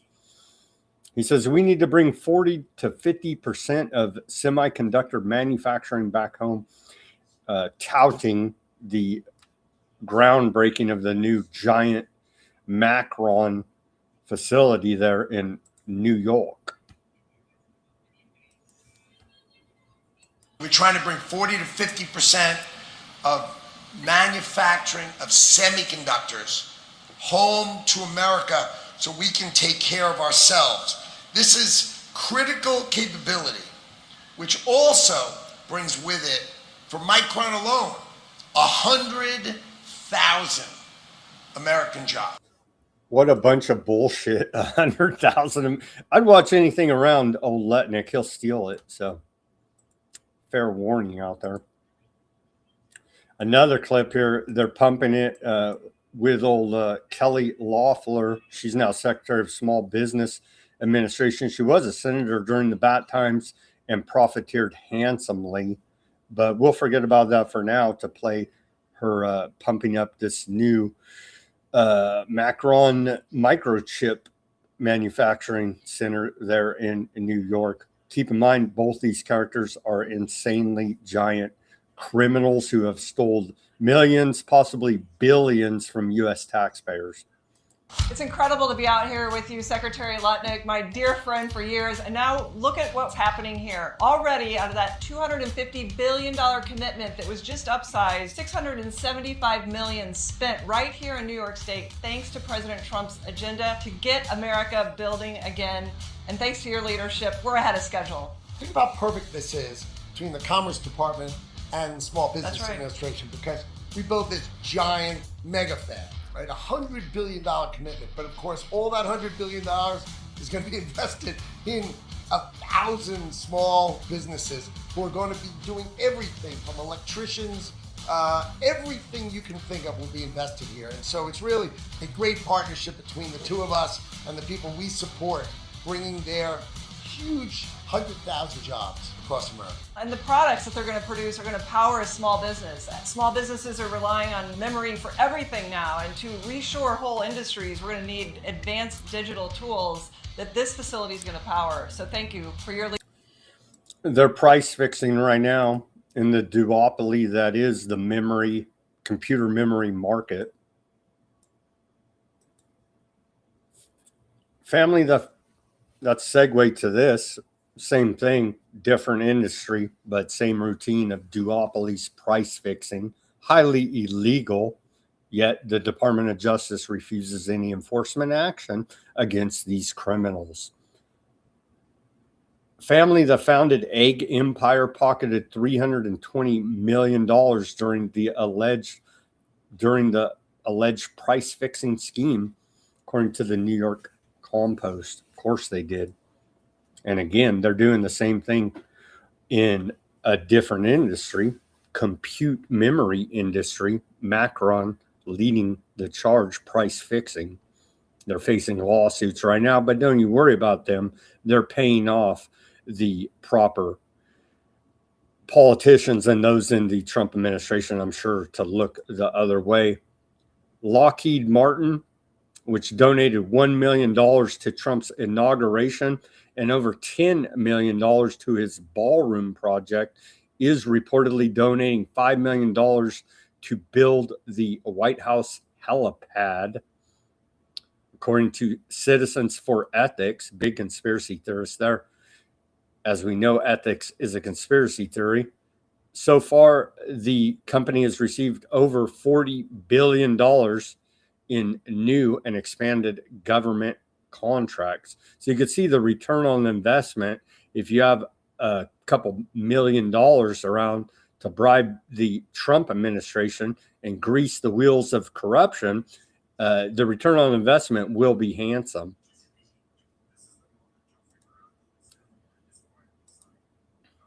We'll play a little bit of this report here now. Trump's sons found a way to profit from nearly $2 billion in government contracts. One defense startup won $620 million in taxpayer money only 3 months after Donald Trump Jr.'s firm took a stake in it. Let's watch a little bit of this report. MAGA, Trump, America 250, USA, USA, we love our corruption. 5 days after Donald Trump won the presidential election in 2024, These are our friends. We have thousands of friends on this. his son Don Jr. got a new job as well. as a partner at a little-known private investment fund called 1789 Capital. And since the election, the companies in that fund have won billions in federal government contracts. Leading up to Trump's second term, these are what Don Jr. and Eric's estimated net worths were, respectively. These numbers have changed drastically in the 2 years since, and I want to talk about it. Because we found that when you follow the money far enough, it stops going out and instead moves in a circle. By the end of this video, we're going to add it all up, and the number is going to shock you. I'm not going to play that whole thing. I'll post the link at Weaponized News Substack. But yeah, it's all circle jerk here of fraud and corruption in big tech, in the military-industrial complex, and the Trump administration and his family. Trump has now admitted that, we'll play this shorter clip here. And we played I think they have the clip. We'll play it again. Trump basically admitted his kids are doing insider trading. He said whatever they do financially or business-wise, they have inside information. Every time my kids do, if they invest in a stock or go and do a bill, anything they do, they have inside information. So, of course, in this case, his kids wouldn't handle his investment portfolio, right? They have made a tremendous amount of money, more than I would have ever thought I would have made. And I let people invest it. I don't even know who they are. But if he was really benefiting from some kind of insider information with these investments, he'd be outperforming people like Nancy Pelosi. And he's not. Oh wait, look at this. He outtraded Pelosi in 1 year compared to her 25. We dug into these numbers. Trump reports more than 20,000 individual stock trades in his 2025 financial disclosures alone. By comparison, Nancy Pelosi averages 40 to 60 per year. So here are Trump's most interesting or concerning trades. While waging war on Iran, he sold more than $200,000 worth of stock in ConocoPhillips at a near historic high on May 18th. After slowly buying the stock for the 2 months prior. Trump also sold up to $1 million in Exxon stock at a near high the same day he announced the 2-week ceasefire. That was on April 7th. Then 2 days later, another $250,000. Because it's easy to buy low and sell high when your announcements directly impact stock prices. But don't worry guys, he posted on Truth Social asking for gas prices to go down immediately. In April, he bought $5 million worth of Palantir shares the same day they were awarded a $94 million contract with the USDA. On May 11th, he bought $500,000 in Palantir stock, only to sell half of that just a week later when they announced a partnership with Dell and Nvidia. But profiting off of dead kids when it's war is one thing. He wouldn't do that on like your average Tuesday. Wartime is different, right? Well, Abbott Labs, the company that manufactures baby formula, was sued over negligence following infant deaths that may have been linked to their products. Abbott Labs not only donated $500,000 to Trump's inauguration, he invested $500K in the company 2 months before his DOJ dropped the investigation. He also bought stock in MP Materials Corp, a small mining company, before announcing the DoD would partner and take over exclusive mineral rights. Since then, the stock value has tripled. Trump also bought $250,000 worth of stock in Robinhood Markets. That was in March, then $150K more in May. By the end of 2025, he had $695,000 total, which is wild, because he just launched the Trump Accounts app with Robinhood on July 4th. And maybe the Robinhood thing is kind of poetic, because while Americans are struggling to afford gas, baby formula, healthcare, the president's decisions tend to make him richer while the poor get poorer. What are you, a panicking? Are you some kind of call me? You're against Trump's corruption? Trump today rejected $227 million in aid requests from New York, New Jersey, Massachusetts, and Rhode Island for help recovering from a major storm in February. 2 days earlier, Trump approved federal emergency management agency disaster aid for 6 Republican-led states while extolling the political virtues of GOP politicians and candidates in those states. So Biden did it. It was wrong then. Remember, I forget even, it was like North Carolina, Tennessee. Remember that? The giant flooding there.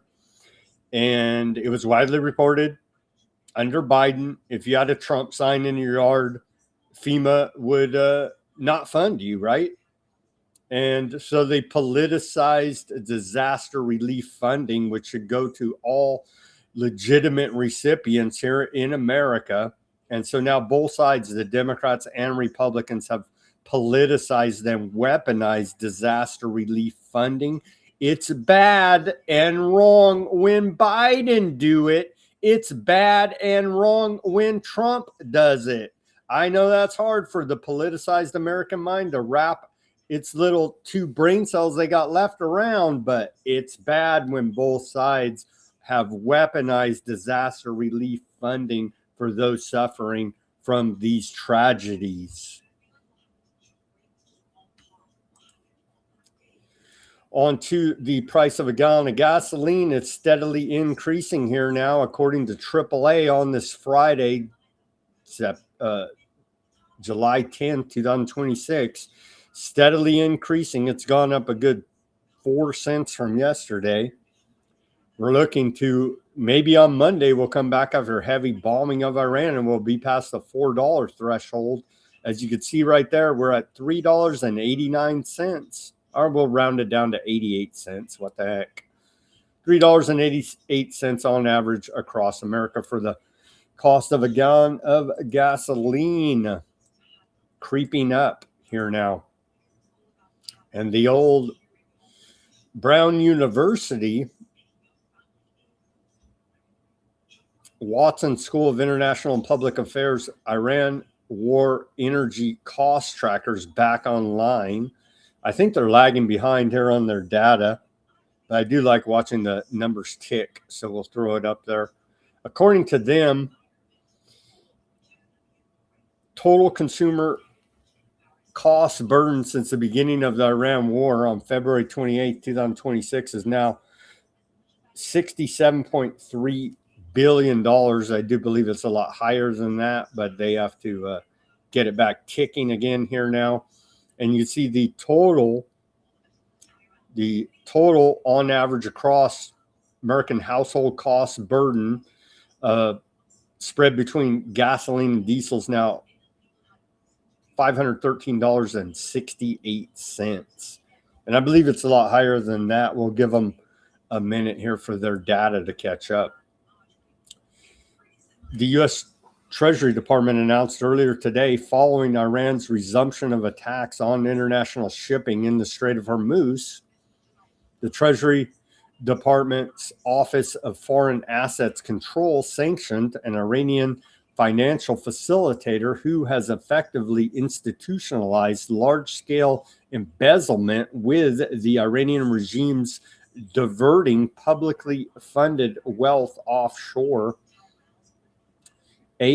OFAC today also targeted key Iranian exchange houses that move billions of dollars annually on behalf of sanctioned Iranian banks. We're bringing back the full force of the weaponized dollar upon the Iranians, only in the deals that we don't profit off of as well. Oh, I added that part. So where are we at in the Strait of Hormuz? About 20% of world trade in these vital inputs to agriculture, obviously the oil. They're having the silver lining to shutting down. It could slow the pace of them building out the technocracy, as we've learned here now, inputs into building out technocracy. At least 20% of them flow through the Strait of Hormuz, which is essentially closed here now. Iran faces IMO pushback over Strait of Hormuz authority. Earlier today, the governing council of the United Nations Shipping Agency agreed that countries should reject Iran's control over the Strait of Hormuz and Tehran's decision to establish a body overseeing traffic through this strategic waterway. The London-based International Maritime Organization, IMO, the United Nations agency responsible for maritime safety, security, and pollution prevention, has 176 member states safeguarding key shipping routes was a major topic during this week's meeting of the IMO's 40-member governing council, where Gulf states, the United States, and Iran disagree over the future of the strait. According to the text of the non-binding decision, the IMO Council strongly condemned Iran's decision to establish an entity purporting to control traffic through the Strait of Hormuz. The council also urged member states not to recognize Iran's claim of sovereignty over the Strait of Hormuz, its assertions over jurisdiction over the maritime zones of third states in and around the strait, which violated the sovereign rights, and exclusive jurisdiction of these states, and not acknowledge any Iranian measures intended at closing, obstructing, hampering, or otherwise interfering with international navigation and the right of transit through the strait. Strait of Hormuz essentially closed here now. So we've won the war multiple times, as claimed by Trump. We've put Iranian Navy at the bottom of the sea. Before February 28th, the Strait of Hormuz was wide open. International trade was flowing through there, and they still had old man Khomeini in charge. So Khomeini still in charge of Iran on day 132 of the war, and the Strait of Hormuz is closed. Hashtag winning, hashtag MAGA, hashtag I love fraud and corruption and war crimes. Greece implements temporary fuel price cuts as U.S.-driven regional aggression impacts economy.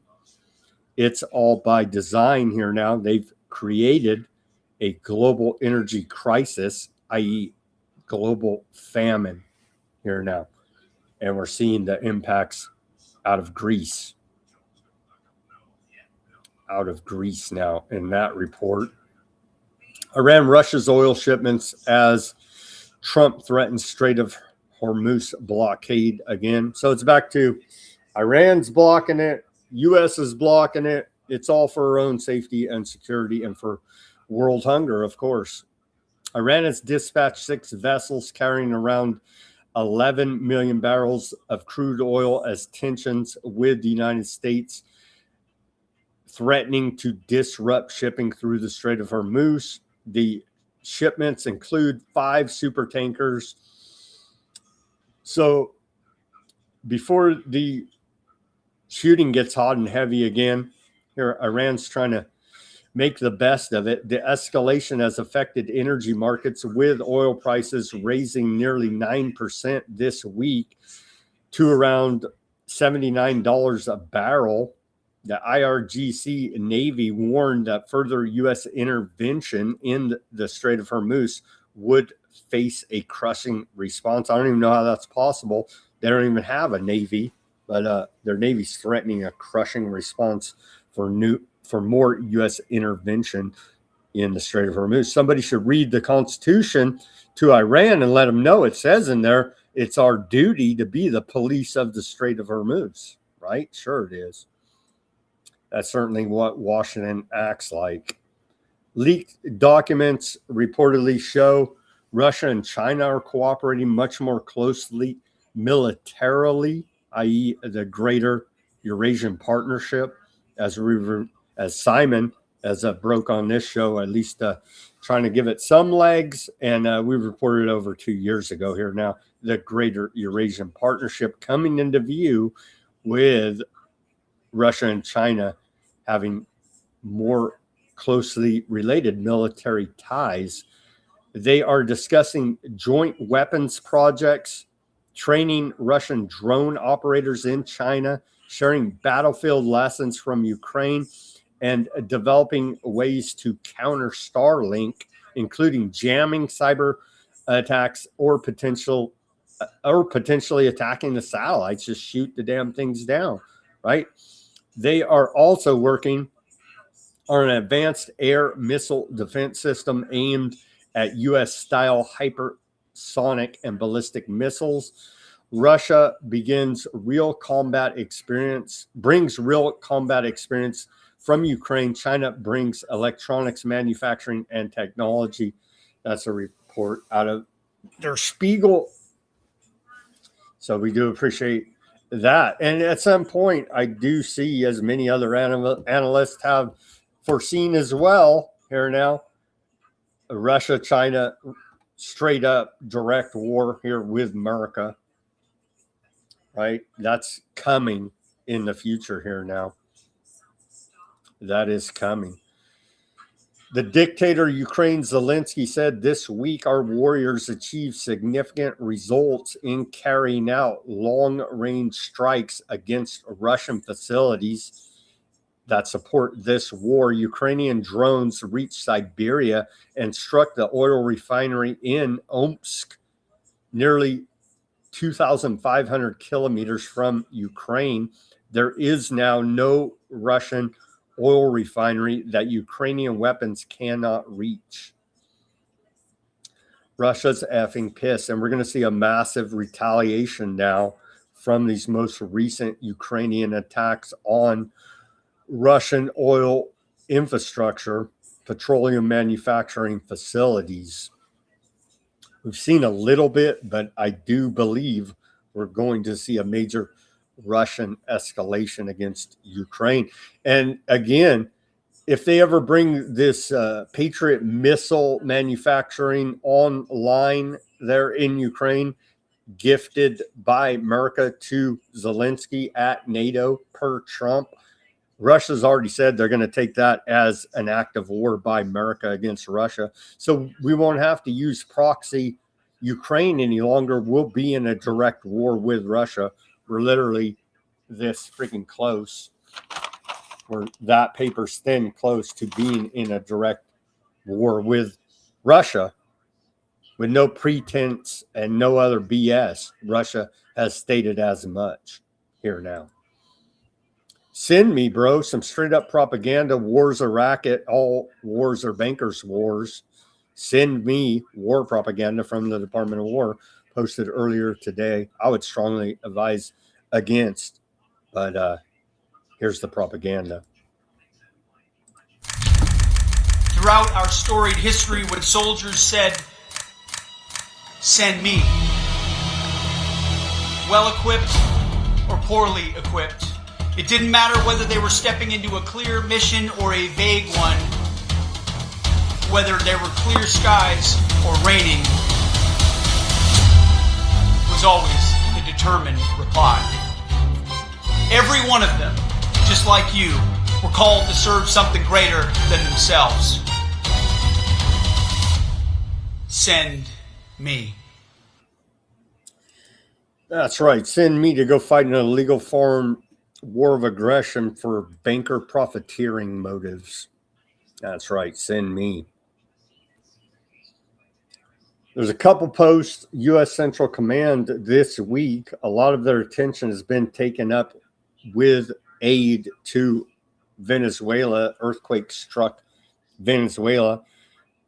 Coast Guard and other units say they're doing a bunch of drug busts still. They post the photos. Guess what? They're not whacking them. Shockingly enough, they're actually arresting them. But they posted this one. I didn't even put, they're like a go fast boat, right? That's these fancy, like $100,000, whatever they are, very expensive, fancy Miami Vice style cigar boats, cigarette boats, they call them, right? And it's like some little rinky dink fishing boat. They're like, look, we busted these guys. I don't have it prepared to show you, but it's like, well, that's what they're supposed to do, is bust the bad guy narco drug traffickers and not just whack them. So maybe they're doing a little bit better. I have my suspicions that PR department at the Pentagon told them, guys, it just doesn't look good to show you whacking these fishermen, killing the evil narco drug traffickers, it kind of doesn't jive with our humanitarian missions we keep promoting there in Venezuela. You know what I mean? So maybe back off on that a little bit. Kind of feels like that they finally got the clue that extrajudicial assassination is murder, and it's hard to buy your philanthropic heart for Venezuela in these earthquake relief missions when you're simultaneously posting you're whacking fishermen or alleged narco drug traffickers with no evidence because you destroyed it all, right? It's kind of hard to get those two narratives to jive. Maybe some genius there at the Pentagon finally figured this out. We'll have to wait and see. My sneaking suspicion is as soon as the mission there in Venezuela is over, they'll be back to whacking and posting, whacking the narco drug traffickers and posting proudly about it. Again, it's extrajudicial assassination, straight up murder. Continuing here, the Trump administration is intensifying pressure on Cuba, targeting its overseas medical missions, a major source of revenue for Havana. The United States argues the program exploits Cuban doctors. See, we care about these exploited Cuban doctors through forced labor and is urging countries to end or reduce contracts, threatening visa restrictions for officials who continue participating. Several countries, including Jamaica, Guatemala, Bahamas, and Honduras, have scaled back or ended their agreements with Cuba, while others, such as St. Lucia and St. Vincent and the Grenadines, say they depend on Cuban doctors to keep their health care systems running. Cuba has about 24,000 medical workers abroad, and the program generated roughly $5.3 billion in 2024, about half of the country's export earnings, according to a report out of the Wall Street Journal. So Cuba's still under blockade. They're going under blackouts. We've weaponized the dollar against them, sanctioned them up one side, down the other. There's literal U.S. guns sitting there saying, come do something with Cuba. We shoot you in the face, bro. We've tracked now as part of this naval blockade, we've tracked ships allegedly trying to do some business with Cuba halfway around the world to the Indian Ocean and raided those ships, if you could remember that. So just waiting for full-on invasion of Cuba here now, as they keep saying Cuba's next. Maybe on day 132 of the Iran war, Cuba may be breathing a little bit easier here now, but we see multiple operations going on simultaneously. So we may invade Cuba at any time here now, as they are we're already in a war with them. Economic sanctions using the dollar as the world reserve currency is an act of war. So essentially, we're already at war with Cuba, just not actively shooting at them. That's next. Syrian authorities dismantle ISIS cell behind Damascus bombing. We reported on that when old Macron and the president of Syria there, al-Shara, had a meeting. There was a terrorist attack. Syrian authorities have reportedly dismantled the cell responsible for the July 7th bombings, following a series of coordinated raids across Damascus and its surrounding countryside that led to approximately 30 arrests.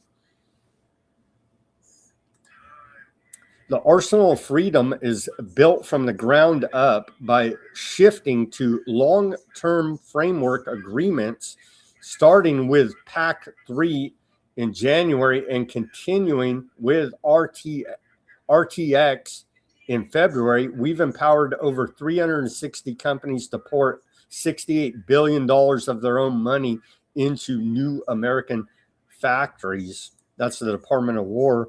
And they posted this: we do love the wartime economy here in America. Build fast, build lethal. And of course, signed by the war criminal there, Secretary of War What do you do with a drunken Hegseth? Where are we at here now? Do we have any memes of the day? Yeah. Let's get a meme of the day out of the Department of War.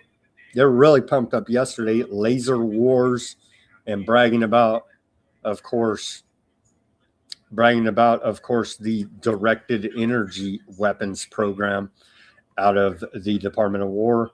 And then today, of course, again, to reiterate, Pentagon taps Lockheed Martin and Enlight for new effort to rapidly field high energy laser weapons.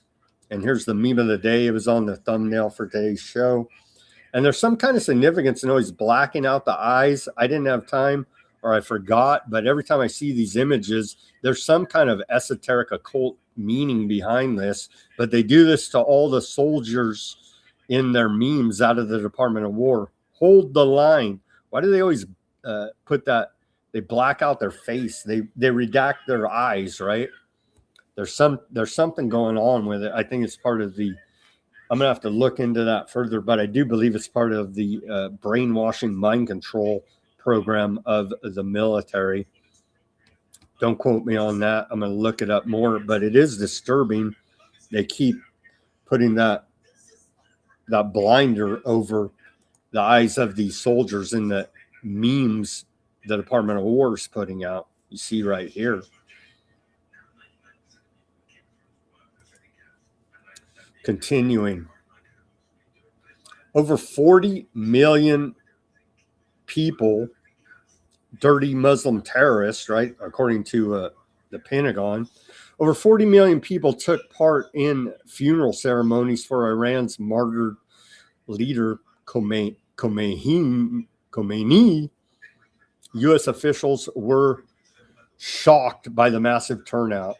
We're shocked, too, that you guys lied to us, said everybody hates them, and all we got to do is arm up civilian protesters after we've collapsed their economy through weaponization of the dollar, that it was going to be an easy job. Don't you worry. Iran hates their tyrannical, despotic supreme leader, Khomeini, and it's going to be 2-3 days that people just overthrow these asshole terrorists. 40 million people went to pay their last respects.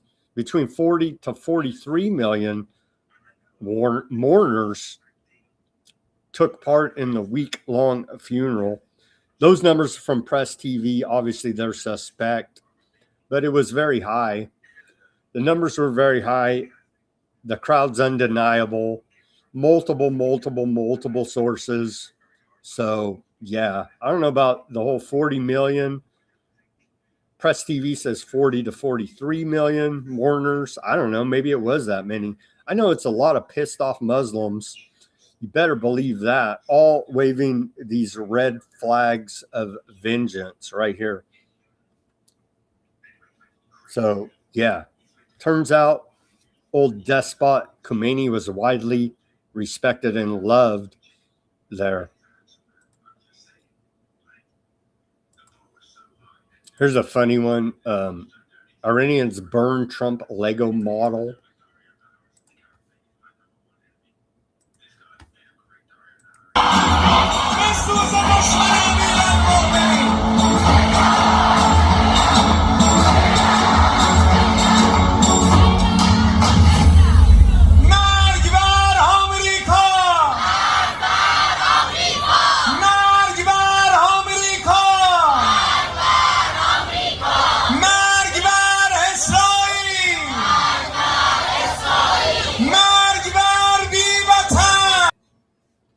So I have a feeling after this weekend, they're going to crank out a bunch more Lego videos. We'll follow it and try to bring you the best ones here now, as it certainly feels like there's going to be massive escalation of U.S. bombing on Iran if it's not happening already right now, which I do believe it's ongoing here. Iran warns Aardvark land will face retaliation for attacks on Iranian infrastructure. Mohammed Zoghader, head of Iran's Supreme National Security Council, has issued a stark warning that Iran will retaliate against Aardvark land for any future strikes on its national infrastructure. In a formal statement broadcast by IRIB earlier today, he underscored that the country would not remain passive in the face of ongoing military escalation. As we have already announced, any attack on infrastructure will be retaliated against, and the criminal Zionist regime responsible for these atrocities will not be safe from the response of our fighters, he said. The warning follows a week of intense U.S. attacks and accusations from Iran that the United States and Aardvark land are deliberately targeting civilian and economic facilities, including critical rail and bridge links, to undermine the stability of the Islamic Republic. Yeah, targeting civilian infrastructure is straight up a war crime. Yeah, we don't care. We simply don't care here in America. It's kind of our thing to commit war crimes. And it's definitely Aardvark land's thing to commit war crimes. The declaration arrives as regional mediators led by Qatar attempt to salvage a fragile diplomatic framework and de-escalate the conflict. That's simply not happening. Simply not going to happen here now. The Financial Times reports this is extremely concerning because we're putting U.S. military boots on the ground there in Lebanon to disarm Hezbollah. Extremely concerning here now.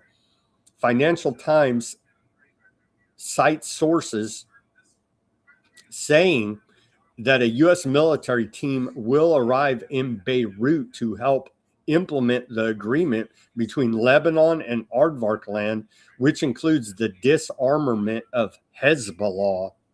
So imagine that. We're going to have U.S. troops on the ground in Lebanon fighting the freaking Iranian proxy militia group Hezbollah on behalf of our greatest ally who hangs us out to dry anytime they want. They're on their own psychopathic agenda, but somehow, some way we're tied to the hip with these assholes. So isn't that wonderful? It's all quite horrific, actually.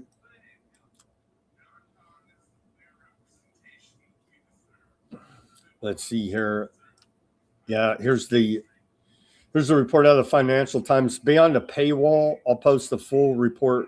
U.S. sends team to Beirut to shore up Aardvark land Hezbollah ceasefire. Sure.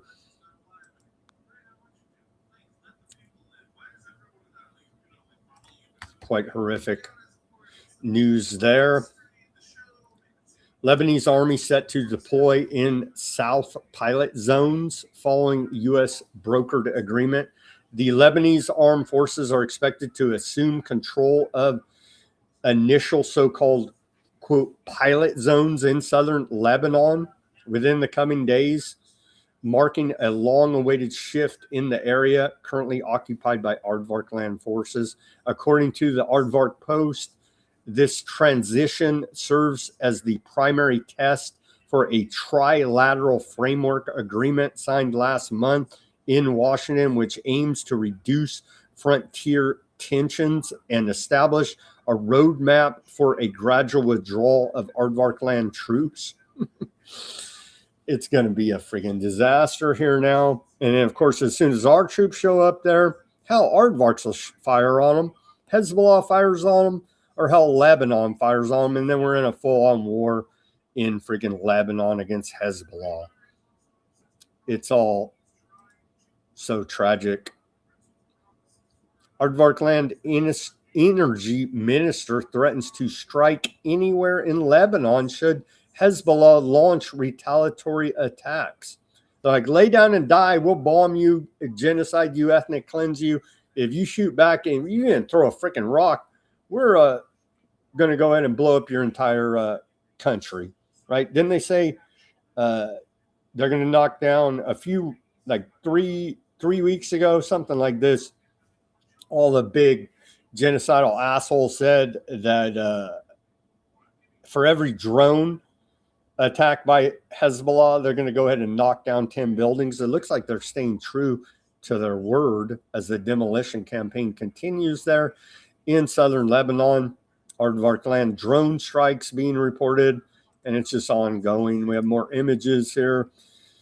Occupation forces burn residential homes there in southern Lebanon. All war crimes, crimes against humanity. More images from southern Lebanon there. Hadi Hanoit, reporter there on the ground in Lebanon, says today, Aardvark land war on South Lebanon update. Aardvark land killer drones have carried out 5 attacks since this morning, including at least two civilian cars in the area, and that are not even included in their proclaimed yellow zone. So they whacked these civilian vehicles.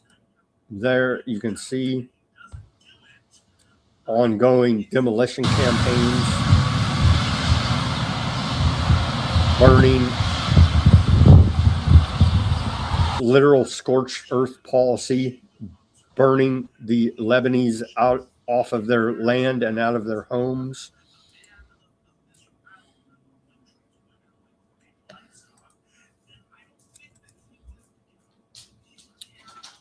Aardvark land has now killed 4,321 Lebanese since March 2nd. The death toll continues to rise as Aardvark land remains occupying southern Lebanon with the approval of U.S.-backed Lebanese leadership, despite a ceasefire being declared, which has now returned the situation to the pre-war predicament where Hezbollah stops firing. Aardvark land continues to bomb southern Lebanon on a daily basis.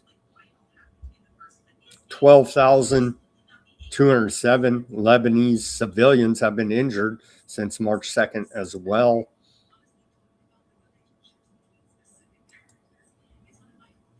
And now U.S. troops are on the ground there in Lebanon. What a freaking disaster.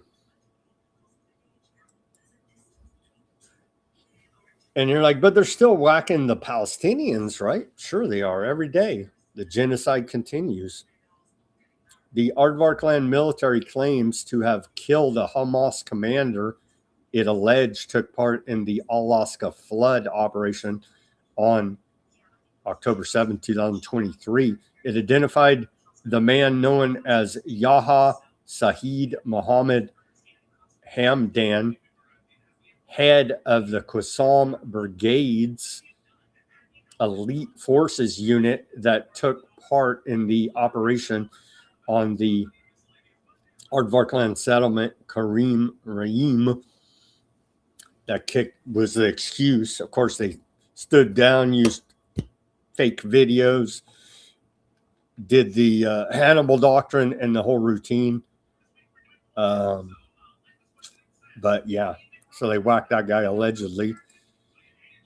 The Palestinian Red Crescent reports that 6 Palestinians were injured during an attack by Aardvark land settlers earlier this morning. Yatta area, located south of Hebron in the occupied West Bank. Multiple civilians have been injured in the vicinity of Musab bin Omar Mosque in central Gaza Strip following indiscriminate gunfire from military vehicles and machinery. Aardvark land forces are currently blocking rescue teams from reaching the remaining wounded. Emergency medical crews have managed to recover 1 individual who has been transported to the hospital there at the refugee camp. So they're bombing people in tents ongoing here now. And systemically targeting the public health infrastructure. If it's not, it's pretty damn near will destroyed in the Gaza Strip, and that same program in Lebanon. Aardvarkland Finance Minister Smotrich says Trump's Middle East envoy, Steve Witkoff, privately told him, "I will not let 2 million Nazis live next to your children along the border fence," referring to Gaza, referring to the besieged population of Gaza, half of them children.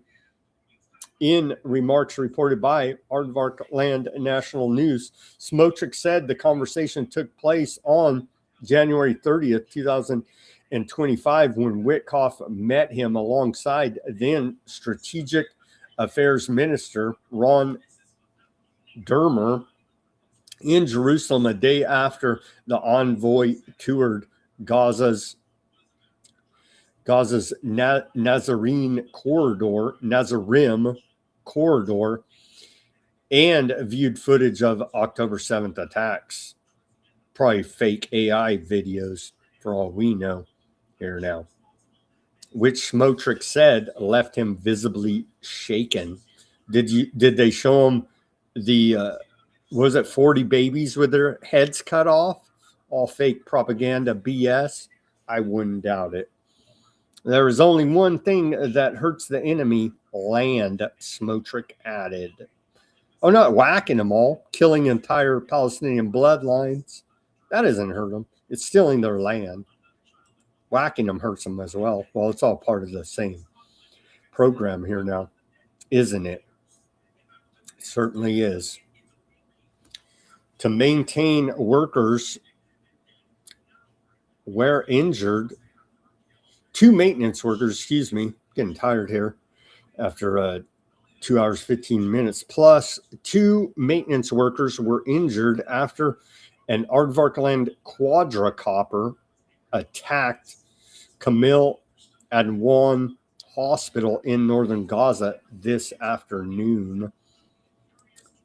So again, systemically targeting doctors, nurses, paramedics, ambulance drivers, anybody with a Band-Aid at this point.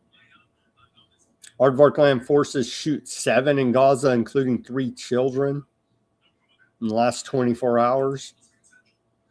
An 8-year-old and a 10-year-old, and the aid worker who organized World Cup screenings were 3 Palestinians killed on Tuesday. Aardvarkland attacks since the ceasefire was announced on October 11th have killed 1,092 Palestinians, civilians, wounded 3,507, with 799 bodies recovered from the rubble. The war's cumulative total since October 7, 2023 has risen to 73,118 dead civilian Palestinians and 173,615 wounded. Let's watch this short report from yesterday out of BBC.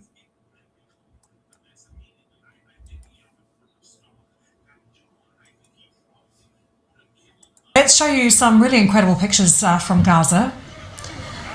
These are people who have gathered to watch the match between Egypt and Argentina that happened on Tuesday. And as you can see from these pictures, large crowds have gathered at this very improvised location in the rubble of buildings to watch the game. But just hours earlier, before the game started, the man who organised this World Cup screenings, he helped find these massive screens so that people could watch the football action.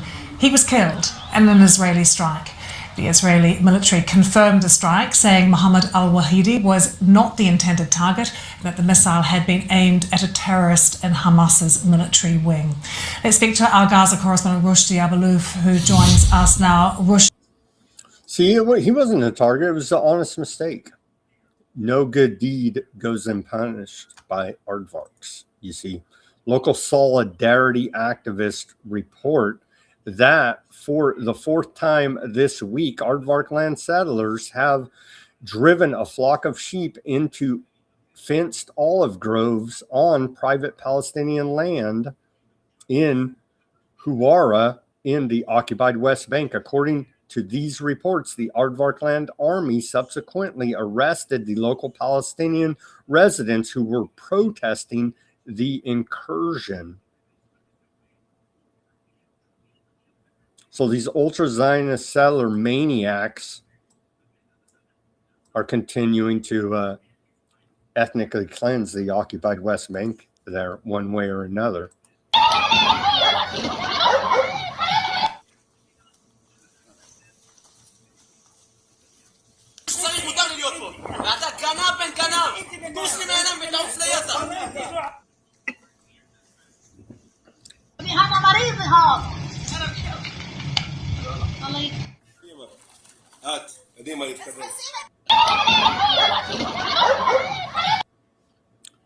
That's not the Gaza Strip. That's not Lebanon. That's the occupied West Bank. They don't even claim there are any terrorists there. They just claim that 3,000 years ago, their evil God gifted them this land and they're there to take it back, essentially, is the claim of these ultra-Zionist psychopaths. Day after day, Aardvarkland settlers would come to our houses, stealing, destroying, and burning. That's we'll play this clip. In response to escalating violence from Aardvarkland settlers, residents. Let's watch this short clip here now about the terrorism being committed by the ultra-Zionist settlers against the Palestinians in the occupied West Bank. Palestinian volunteers scan the hills around Sinjil for Israeli settlers on the attack. They are part of a grassroots volunteer group that has stepped in to defend their town, like others in the Israeli-occupied West Bank. No one else will, they say, neither the Israeli military nor their own government. Settler violence against Palestinians has soared since the Gaza war started. قتلوا 3 أشخاص وصاروا يوم ينزلوا على الدور يسرقوا يخربوا يحرقوا. Fadi Alwan is part of the lookout. There are also patrols and a community WhatsApp group where Sinjil residents raise the alarm. إذا قربوا على الدور بننزلهم بنودع على المجموعات أهل البلد يعني مش إحنا اللي بنوقف وجوههم أهل البلد كل أهل البلد بتيجي وبتتصدى للهجوم يعني إحنا اللهم بس بنعطي إعاز للناس إن في هجوم للمستوطنين كل البلد بتيجي. Palestinians say the Israeli police or the military are either late to respond or come to the aid of the settlers perpetrating the violence. The military denies this.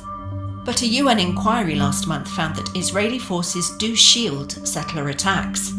لما صرنا نقعد هون خفت الهجمات تقريبا 90% لأن صرنا نشوفهم. A few days ago, as he tried to harvest wheat, Alwan says he was attacked by a settler wielding a spiked club. He said last year settlers shot live bullets at a tent erected by the volunteers. By luck, they missed the young men inside. The next day, troops came and dismantled the tent, he said. Israel's military didn't immediately comment. Abed Fuqaha credits community protection for his family's survival. About 2 years ago, settlers threw a Molotov cocktail through his window, setting the house on fire while he and his family were inside. He called for help on WhatsApp, and young men, at first stopped by the Israeli military, arrived and helped carry out his wheelchair-using father. وضع يعني كثير صار يعني كثير بخوف يعني إحنا بطلنا يعني مش عايشين يعني بصراحة مرتاحين يعني أنت بتكون بالنهار يعني قاعد تكون خايف. Fuqaha has installed metal bars over the window and built a tall metal fence around his garden. طب تسمع في مستوطنين في المنطقة الفلانية بتصير تحكي لهم إن هم مستوطنين في محل تاني بتقول لا سمح الله هيك بيخلصوا المنطقة الثانية بيجي لعندك هذا ابني يعني بيطلع على المدرسة عليه صار فيه خوف ولما يروح بيصير فيه خوف وبنتي هيك نفس الشيء بيطلع على المدرسة برضه ولما بدي يروح نفس Feet from his fence lies another fence, this one installed by Israel's military to encircle the town. Israel's far-right government has approved hundreds of new settlements. Most of the world considers all of Israel's settlement activity in the West Bank illegal under international law. Israel disputes this. Residents say Sinjil has become a prison. كنا احنا قبل ما نحطوا هذا الشيء بالجدار كنا يعني بحريه، سواء احنا او المزارعين، توصل لارضك تنتقل من منطقه من هنا. يعني تخيل هذه طرمس عيا بلده قريبه عنا، كنا احنا بالنسبه لنا يعني احنا محل ما احنا ساكنين كانوا يحسبونا على منطقه طرمس عيا، احنا عايشين من طرمس عيا. يعني احنا كنا امرار بدل ما نروح على سنجل نشتري اي. I don't know why they call it a prison. They just built a giant prison fence around it.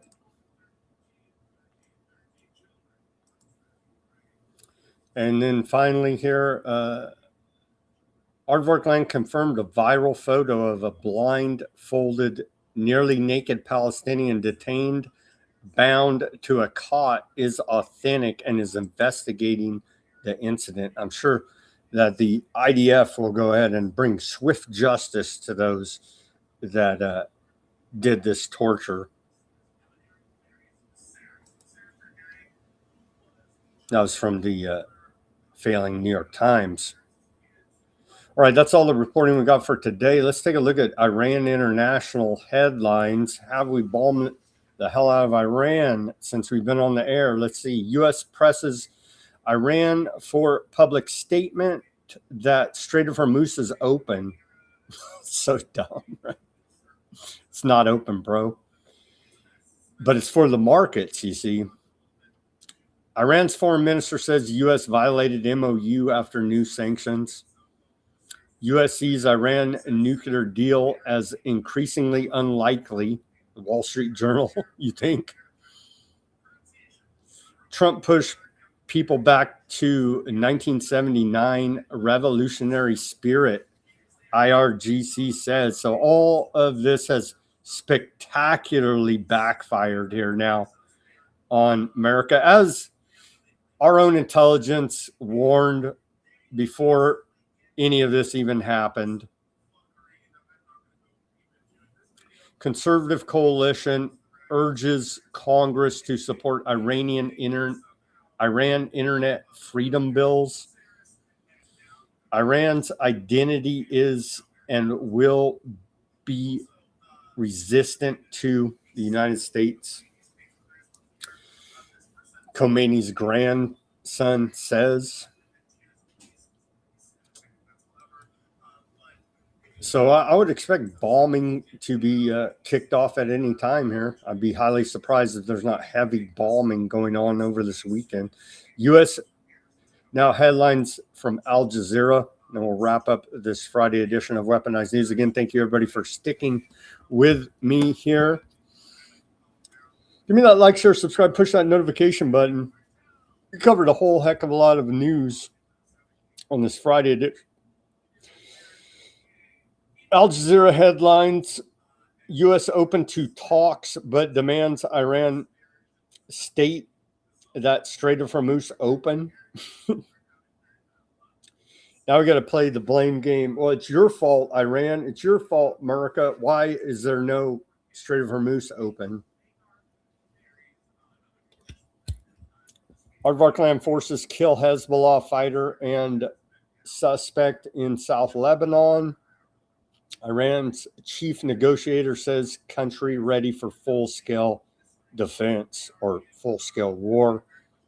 What's been happening in the occupied West Bank? We give you a little bit of a report on what is happening there in the occupied West Bank. Straight up ultra-Zionist terrorism against civilians there. And that's all the reporting we have on this Friday. Let's pray for peace. It's not looking good. The prospects of peace are not looking good. That's for sure here now as we go into this weekend.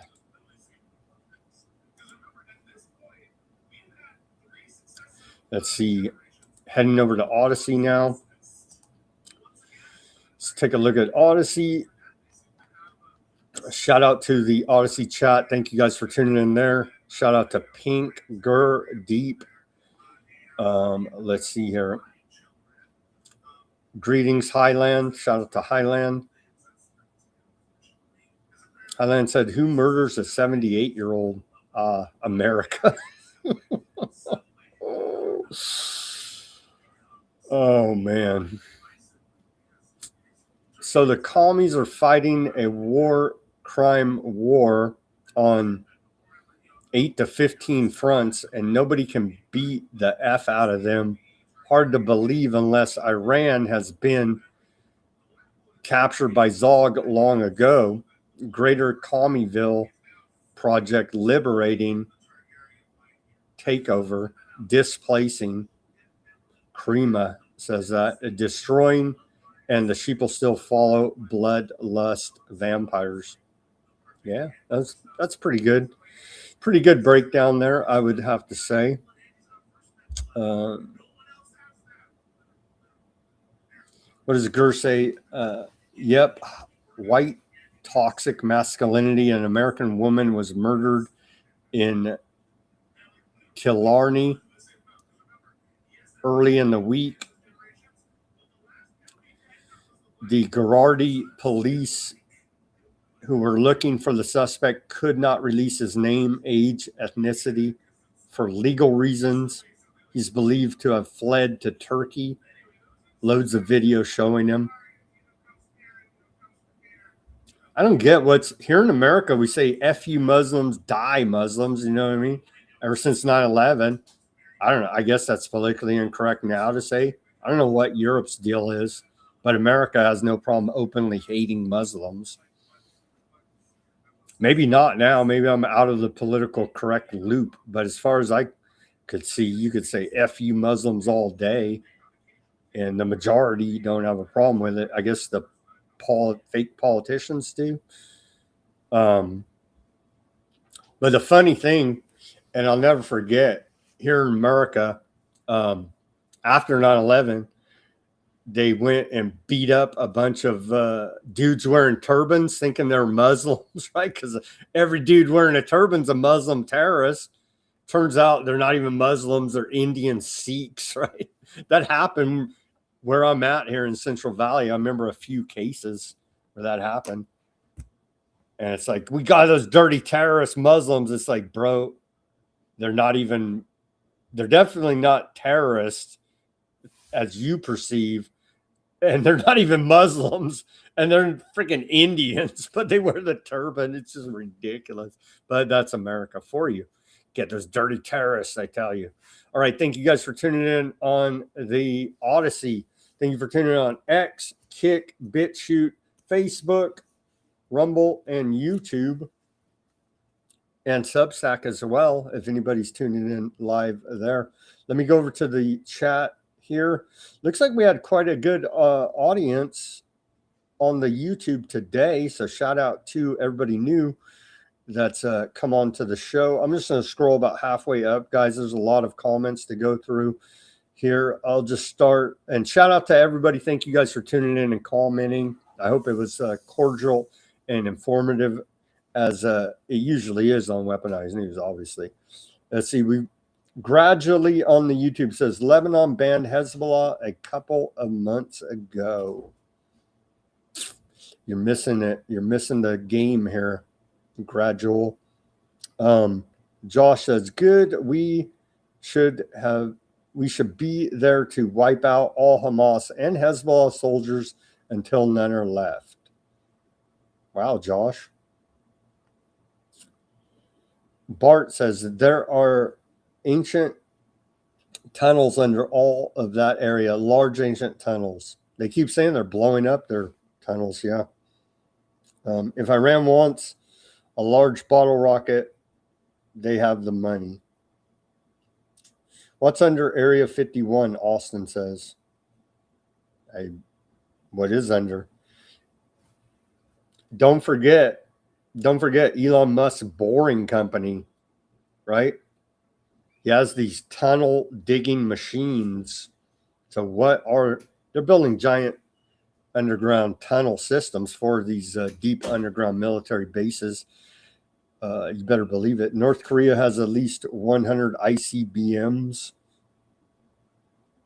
Bart on the YouTube says.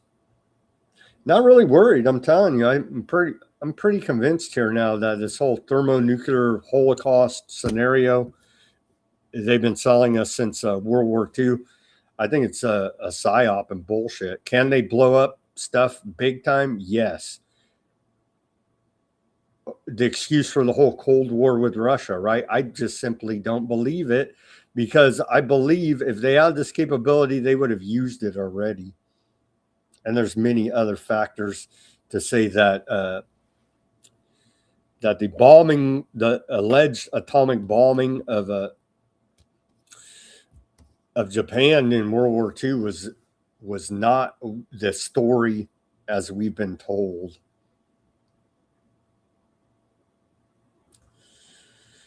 Let's see here. Scrolling through there, shout out to Denver on the Rumble. Clifton says, that's what they do, jealous of everything. Bart, he's blackmailed. Let's see here. He's making billions off crypto. I don't know if he made billions. He did make millions off just the fees alone. So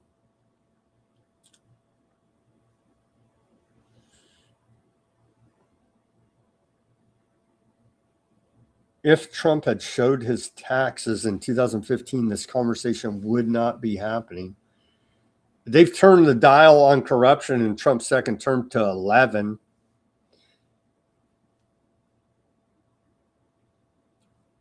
Denial is the first symptom of TDS. These got to be bots. Because it's the same comment. Trump would love to shred our Constitution. He's pretty much shredding it. The federal government's shredding our Constitution. Are you kidding me? From Congress to the executive to the judicial, they've all shredded our Constitution. The Constitution is everything, Bart says on the YouTube. I'd say our natural rights are actually everything, and the Constitution is just a piece of paper that nobody alive today was party to.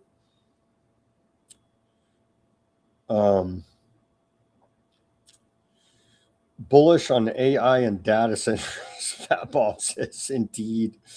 The only thing that our economy can do here is build out technocracy.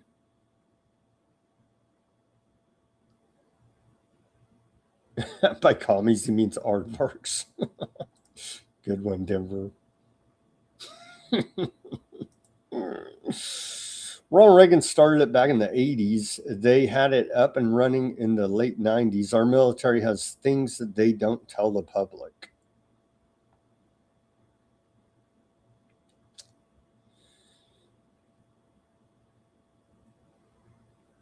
Cola on the YouTube says the West are bona fide terrorists. They split human blood in millions every 5 years. They are violent and aggressive to get what they want. Yeah. We have very special satellites up there that will cut the ICBM in half as soon as it leaves their silo. Well, why are we building, if we have all this high technology, Star Wars and all this, why are we going to pour all this money into the Golden Dome? More money laundering? Who are we weaponizing? Otto says.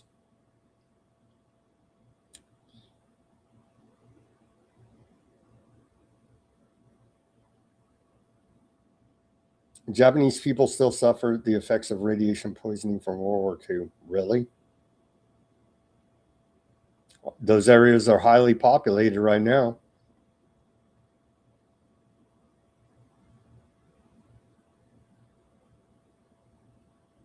$2 billion in crypto, Clifton says. Maybe. I know they made hundreds of millions off the fees alone from Trump and Melania coins. We reported on it. And yeah, they profiteered as well off of the actual trading before they rugged it all and left retail investors holding the bag. All right, friends. Thank you, everybody, for tuning in on this Friday edition of Weaponized News. As always, everybody do your own research. Peace, love, and freedom. Speak out and take action. Have a great rest of your Friday evening, a great weekend, and let's pray for peace and hope things don't get too crazy here now over the weekend with bombing campaigns against Iran. And with that, we'll see you back here on Monday.